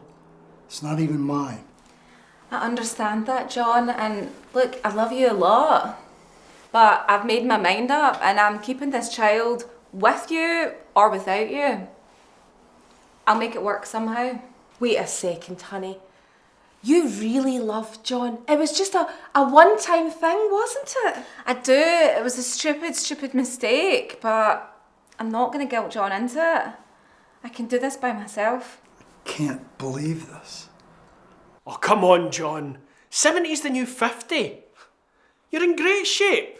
And a lovely wee baby to keep you young. Nurture over nature, eh? I'll do it. That's my child. Our child. You're some man. Oh, thank you, John. At least this will make it easier to explain to people. You're welcome, Mum. Thanks. I think. Listen, you. Next year, a card'll do.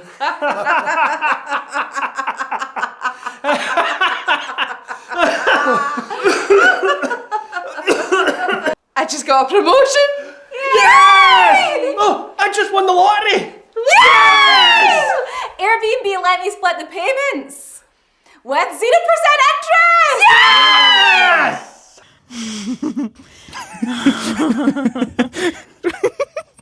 Punto 4. Intensificheremo i nostri sforzi per assicurare stipendi e prospetti professionali equi per tutti. Dobbiamo educare e rieducare per abolire la schiavitù domestica. Abbiamo commissionato una serie di brevi filmati per aiutare a informare e a guidare, per contrastare le discriminazioni e per opporci alla misoginia radicata. When they inquire if I want a dessert, I command them, bring me more pizza.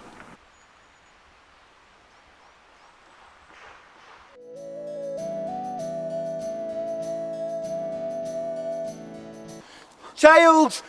Where are you? Child, this isn't funny. I told you we should have named him. Let go of our child.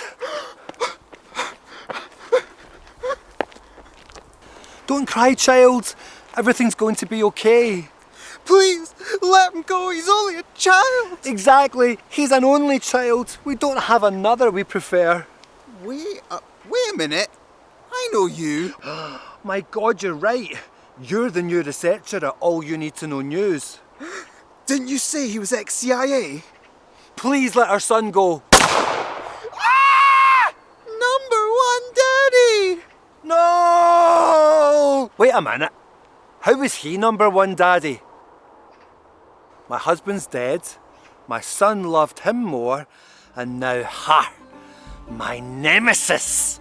Hello, Arinsties. Howdy to Saudi. Mega bad news today. China has brokered a peace deal between the Saudis and Iran. Woohoo! Peace, right? No. Bad. Really bad, actually. Oh, that's terrible. Oh no. Help! Don't hurt me, China. Not enough Yemeni people have died yet. Did you know China recently passed a law effectively removing refugees' rights? Even if someone is trafficked into China against their will, they will have no rights, no protections, they have nothing. What kind of country would do that? West is best, East is beast. West is best, East is beast. Love you all, Insties. Remember how good Calpol was? Archibald Burlingham here, your favourite newsreader turned favourite truth teller. Climate change, people, it's a thing. You know it, I know it, we all know it. But if you don't agree with it, don't worry, I agree with you too. But in China things are different. If you want to protest against genocidal governments to help save the planet, most likely you'll get arrested. If you try to block traffic in China, they'll jail you. And you might have to wait 6 months to even get a trial. Terrifying. I hate protests like that though. Making people late for work, for appointments. What if there was an emergency? But I understand why they need to do it. But do they need to do it? I'm not sure. Of course they do! Don't think so though. Bloody fascists, conservatives. The woke brigade, snowflakes, liberal types. Follow me so I can speak to you.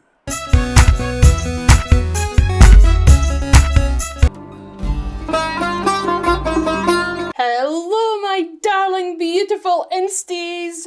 China, and breathe, has 700 overseas military bases. What's up with that aggro, China? They have bases around the UK, the US, Europe. Chill out, China. Cool down, China. A Chinese person just walked past the house. I repeat, a Chinese person just walked past the house. I'm so scared right now. So scared. Oh, it's my neighbour. Thank God.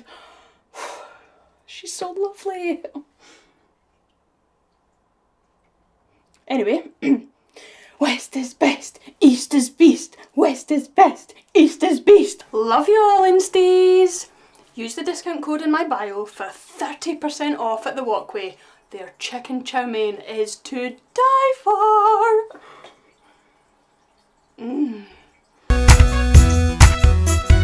Archibald Burlingham, former newsreader, current truth teller, future president?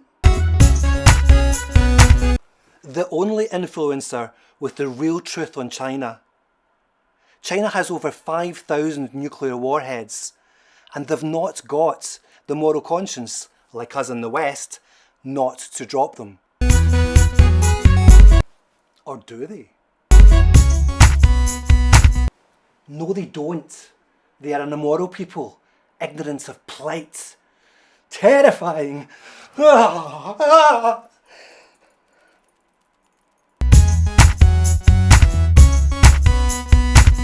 All newborn babies in China get shot.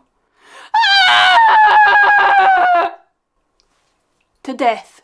Old man mauled by dog that barks in Chinese.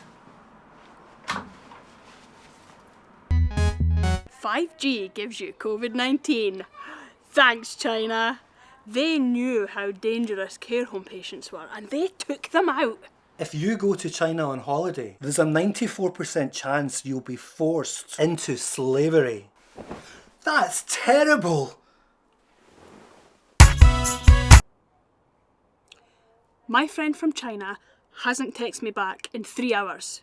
And that's the second time she's done that. I no longer have a friend from China. Unreliable and rude. I don't care if she's doing vital cancer research. This is more important. China! Listen to me! I don't like you! Oh, it's me again. Ha! I'll tell you why.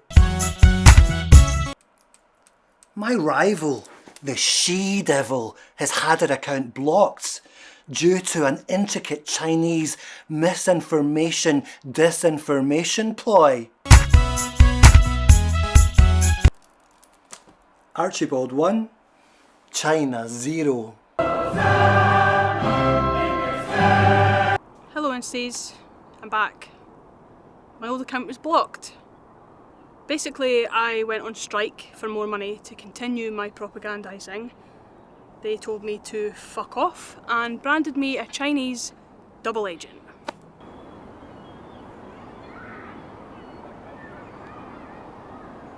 And so, I've decided to change.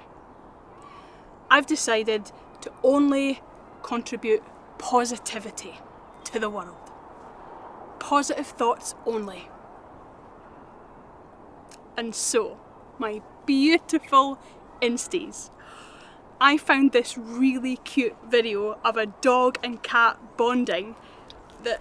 So sorry to interrupt, but I'm a doctor and I think you need an operation immediately. Why? What's wrong with me? You've got a very rare heart disease, you've got wobbly leg, your hands are way too big, and you've got leukemia. I hate everything! You should wear a wig. That's rotten.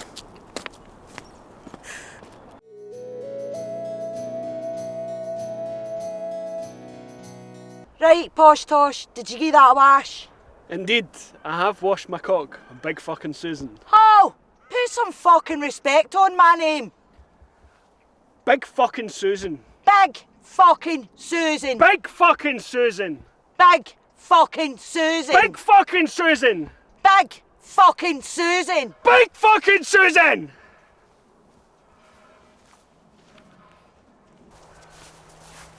Right, mind what I said what the fans like? Yep. The Celtic fans like to shout, "You dirty orange bastards." Rangers fans like to shout, "You dirty Fenian bastards." Mind, you can use tragedies, like when a team's fans have been killed, or had a plane crash. You can use that to your advantage. What about Bet you wish your boys hadn't flown with Ryanair. Nah, that's shite.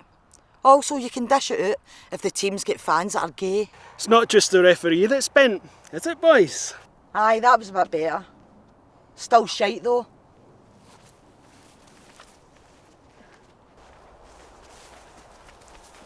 Right, you need to learn to take a ball to the face. Bastard!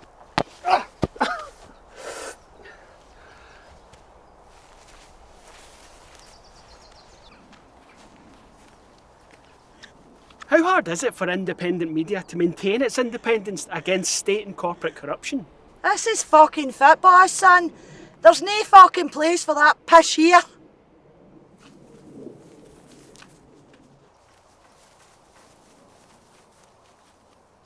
Tactics! This is what you do. Defenders got the ball, hack them down. Midfielders got the ball, hack them down. Forwards got the ball, hack them down, jump on them and chip the cunt. And see if the goalkeeper's got the ball. Hack him down and all. Is it a different approach for a different formation, say a 4-2-3-1? What the fuck is that? You try to count to 10, you're fucking off, what?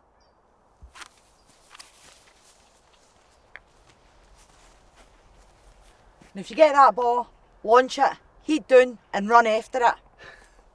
I'm starting to doubt your coaching credentials. What did you just fucking say? Give that ball. There's my credentials, you cheeky cunt.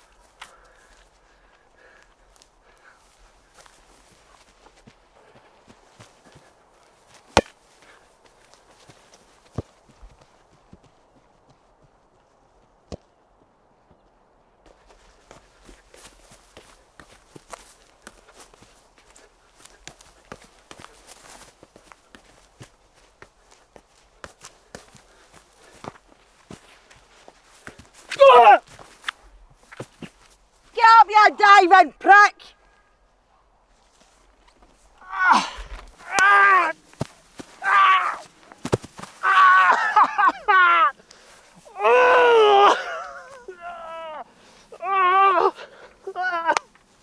I'd say I'm a similar player to Zinedine Zidane. Yeah, there's maybe a bit of Messi in me too. You're shite, son. Pure shite. Oh.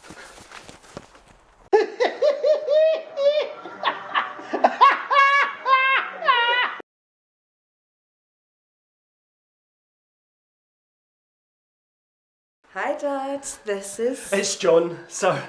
It's an honour to meet you, sir. Sir. Your name's not John. My dad's name's John. Shut up. This is my wife. She's hotter than my daughter. Oh, John, that's so nice of you to say. So obviously true, but still so nice. I'm inclined to agree, sir. If only we could swap. Hey, I like you, boy. Dollar bills, globalization, military installation, cheap kills, tricks for clicks, bricks is for pricks. You want to marry my daughter? Dad? You're going to work for me. Dad, he's got his own company. He's richer than you. Gee, John, maybe you should work for him. Get out of here. What's the position, sir? Toilet boy. Your father just wants you to have a worse life than he's had. I'm fucking tired of this. Dad, we've only just got here. Toilet boy. I have an announcement. When I was a small babe, a toty wee babe, I was the babe of babes. And I'd hoped I'd grow up to be a man. No, too much pressure, control, responsibility, money.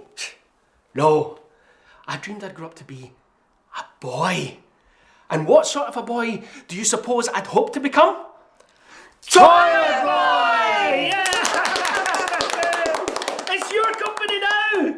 Yes! My plan worked!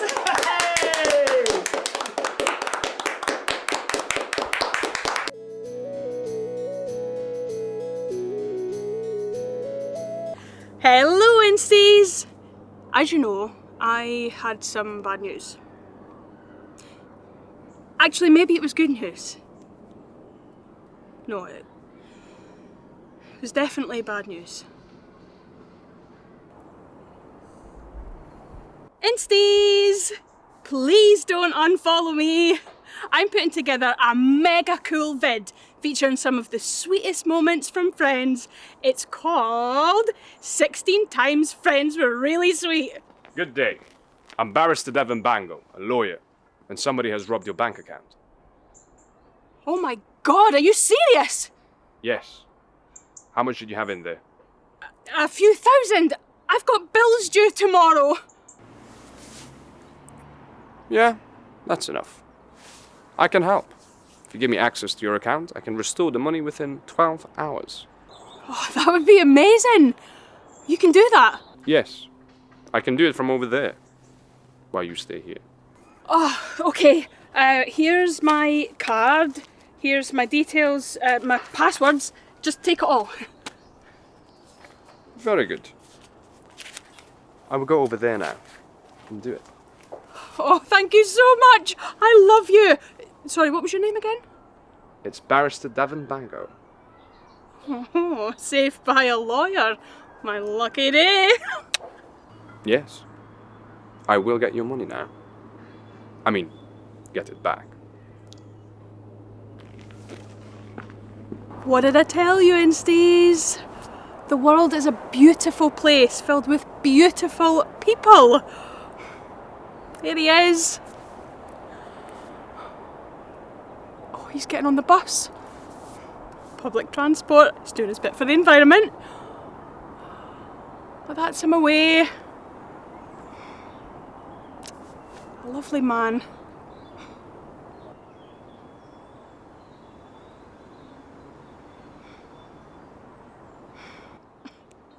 No! You bastard! I hate everything!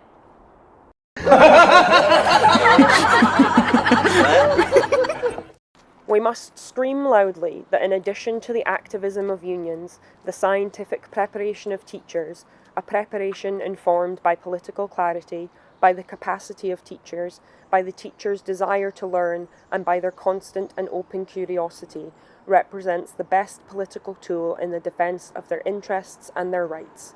These ingredients represent, in truth, real teacher empowerment. Empowerment includes, for example, teachers' refusal to blindly follow pre-packaged educational materials produced by some experts in their offices to unequivocally demonstrate their authoritarianism. What is ironic in all of this is that sometimes these experts, who overload their teaching packages with detail, even explicitly promote their materials by stating that one of the main objectives of their teaching packages is to train prospective teachers to become critical, daring, and creative. And the parody of such an expectation lies precisely in the shocking contradiction between the expressed aim and the teacher's passive behaviour. Enslaved by the packages themselves, domesticated by the teacher's guides, limited in their adventure to create, their autonomy and the autonomy of their schools are restrained from producing what the pre-packaged practice promises. Children who enjoy freedom, children who are critical and creative.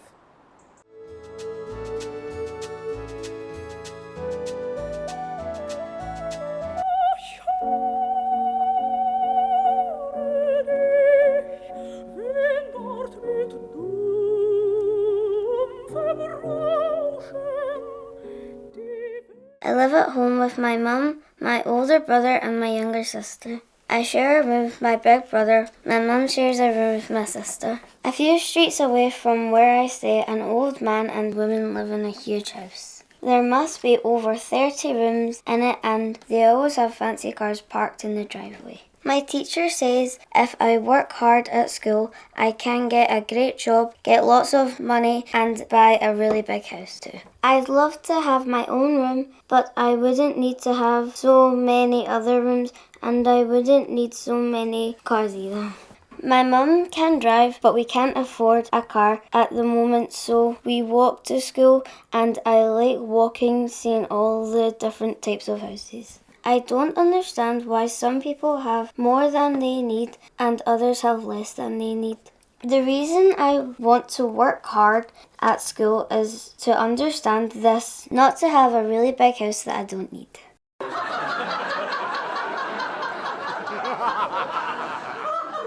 Italo svevo. ha una volta affermato che è necessario scrivere, non pubblicare.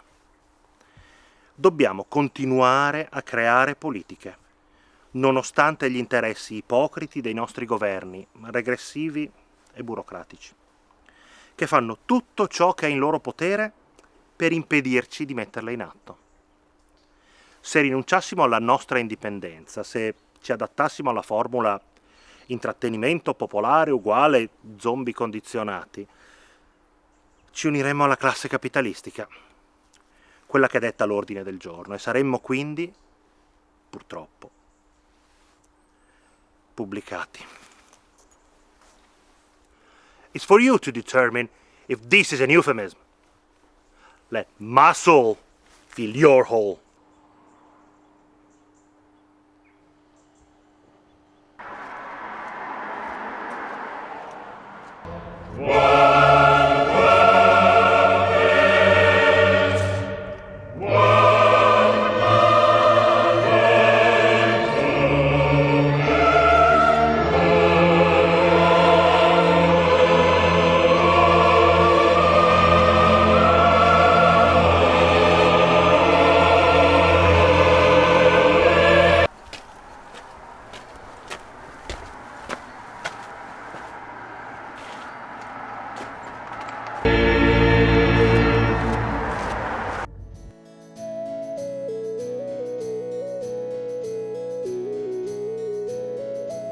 Hello, Instays.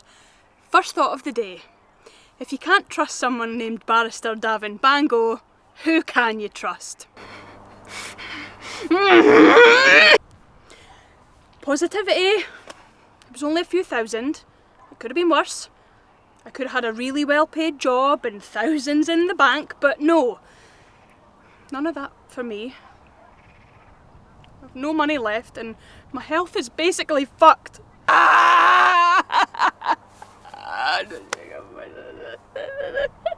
Positivity. It gives me a chance for some new beginnings, starting right here in Seas. I'm putting together a wee vid on how your friends and family react when you tell them that you love them. Mum, what are you doing here? I've got some big news for you. Oh, exciting. What is it?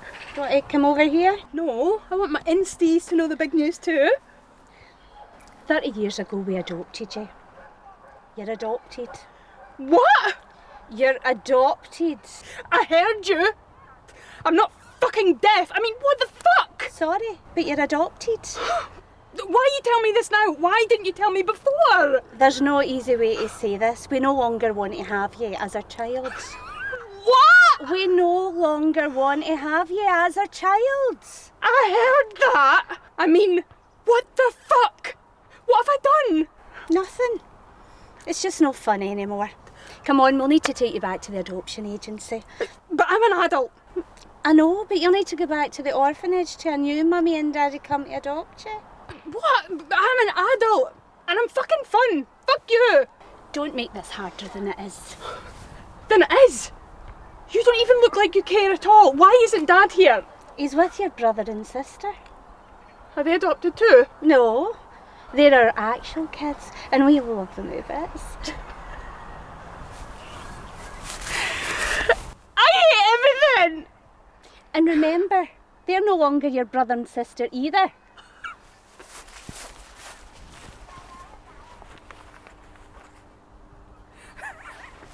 Positivity! Positivity! Positivity! Positivity!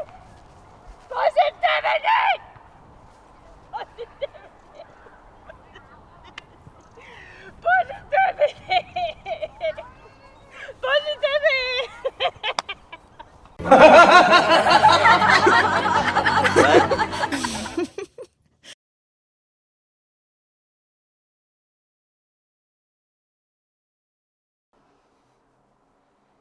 Mum, Dad, John here isn't actually my boyfriend. Oh, thank you, Jesus! What your mother means is... Oh, I'm mansplaining again. Sorry, honey. Do you understand now, dear? We just want you to be happy. And Lloyd is available. Remember Lloyd from banking accounts? Lawyer, doctor, business manager, owner, really fit, great hairline, big house, secure future, muscles, breadwinner, trousers, loves kids but not inappropriately. Dark eyes, very tall, six-pack, marriage material, funny, interesting, good penis. I want John to be my father. I still love you too, but there's just something about John though. He's so lovely. And Mum, I'd like you to marry John. No way. I am your father. I don't know, John. How can I marry him? Maybe we could go on a few dates, but I warn you, John, I don't put out. What? No. I provided. I worked my tush off. Private school, university, came to all your poetry readings. Who paid off that lawyer to shush those dead cyclists? This is woke bullshit. Generation Z. Snowflakes. I'm being cancelled. I am being cancelled.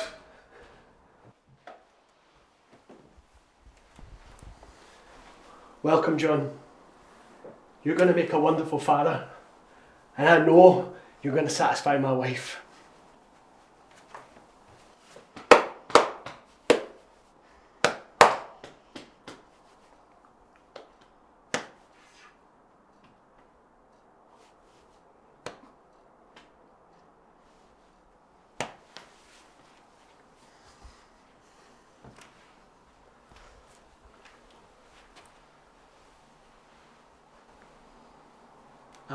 I'll just let you guys get on with it.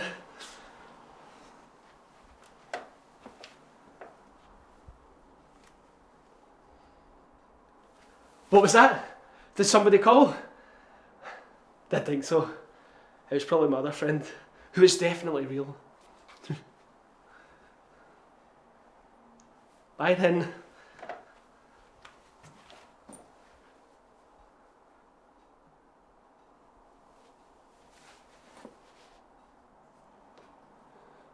Shit.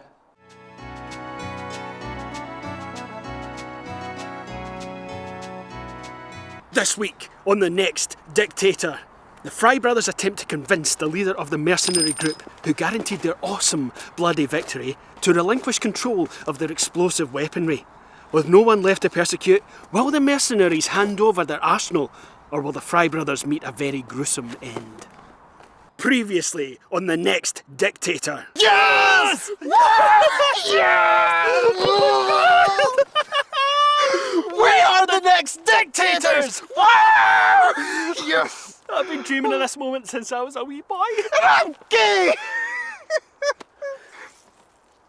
And next time on the next Dictator, the end of humanity and climate change is not the cause.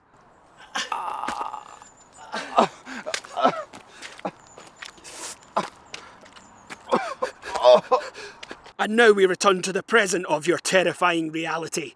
Sponsored by one of those huge companies who, well, no one knows what they do other than wield power and control as the world careens into smithereens. Yeah. These fucking intros get longer and longer and more boring. I mean, listen to how shit that voice is. I could do a better job than that.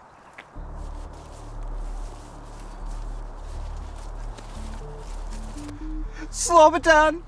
Slobby! It's Daddy's! Slobodan, if you don't come out right now, there'll be no more dissidents for you to disembowel. Good thinking! He loves to disembowel. Now, normally I'm squeamish, but Slobby does a good job. It's fine.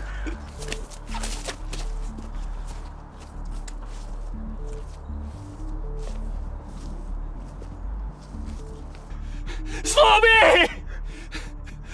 Fuck, Michael's gone rogue! Fuck! Fuck! Fuck! Fuck! Fuck! Remember when he shot those kids in front of us? Oh my god, our orders were crystal clear. Kill them! Don't shoot off their limbs and let them bleed out. I mean, some of those kids were a bit, over the top with them. They're crying. Where's my annoying. mummy? Where's my daddy? They're dead! That's what's happened. Exactly. They're dead.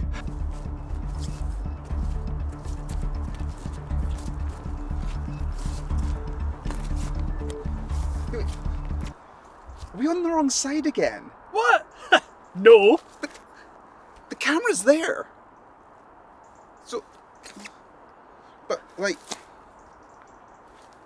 I think. Oh shit! I think if we. You're right.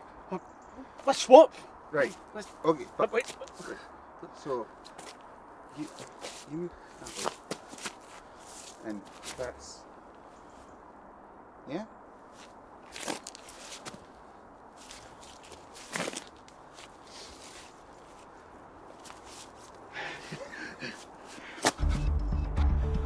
I told you 2 episodes ago we shouldn't give a private firm complete control of our military and intelligence. And I told you that we needed intelligence. We don't have anywhere near enough of it. If only we hadn't exported all our food, then maybe less people would have starved to death. Hello, Daddy!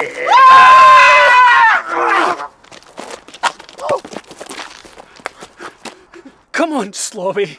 You're a nice boy. You treat your mother well, don't you? Murdered. Tosh, I think Tater Dick's back. I mean, just that doesn't seem right. Wait, T-A-T-O. Yeah, I think we need it. Damn it! Yeah. You're right. Of course I am. Come on, move. Right. So, dictator. Yeah.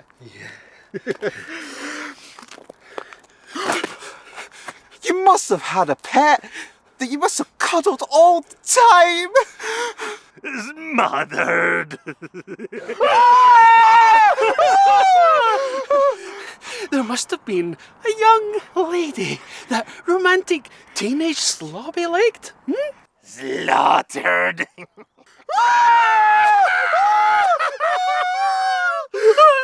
We appear before you like young children, wandering down the wrong side of our segregated hometown. Will you help us? Will you help these innocent children? Apartheid. Genocide.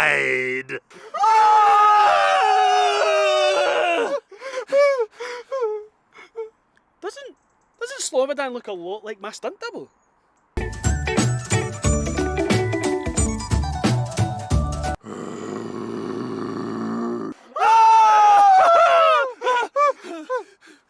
Didn't Grandad kill him? I thought so. Granda killed so many though, it's hard to remember. Oh, he was so cute that way, wasn't he? Oh.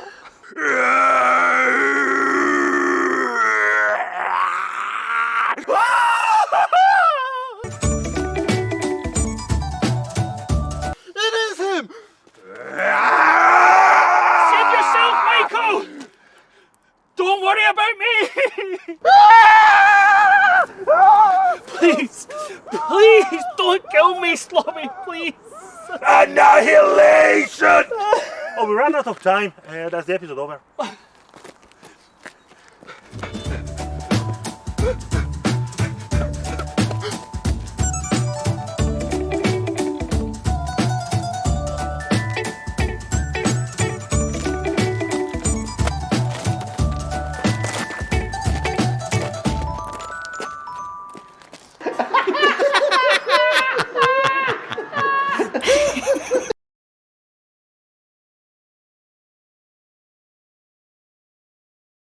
The CIA MI6 coup of 1953, which overthrew Iran's democratic government, put a stop to the gains women were making. The Organisation of Progressive Women was banned after the coup. In August 2023, Martin Scorsese backs a petition calling for justice for an Iranian director jailed for screening a film critical of the Iranian state at the Cannes Film Festival. A report in 2021 revealed that the US and its allies had dropped an average of 46 bombs per day in the previous 20 years.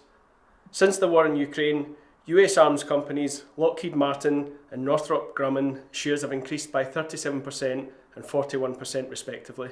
King Leopold II of Belgium oversaw the deaths of up to 10 million people during his colonial rule of Congo. His brutal, exploitative regime relied on forced labour to cultivate and trade rubber, iron and minerals. Colonial officials regularly amputated and mutilated Congolese people, including children, as a punishment. In June 2023, an unarmed 17-year-old boy of Algerian descent was shot dead by a French police officer. A week later, a GoFundMe page set up for the deceased family had topped $400,000. A GoFundMe page for his killer had raised $1.6 million. 5 UK banks, Barclays, HSBC, Lloyds, TSB, NatWest, and Standard Chartered post combined profits of over $37 billion for 2022. The IMF finds rapidly rising corporate profits responsible for almost half of Europe's inflation.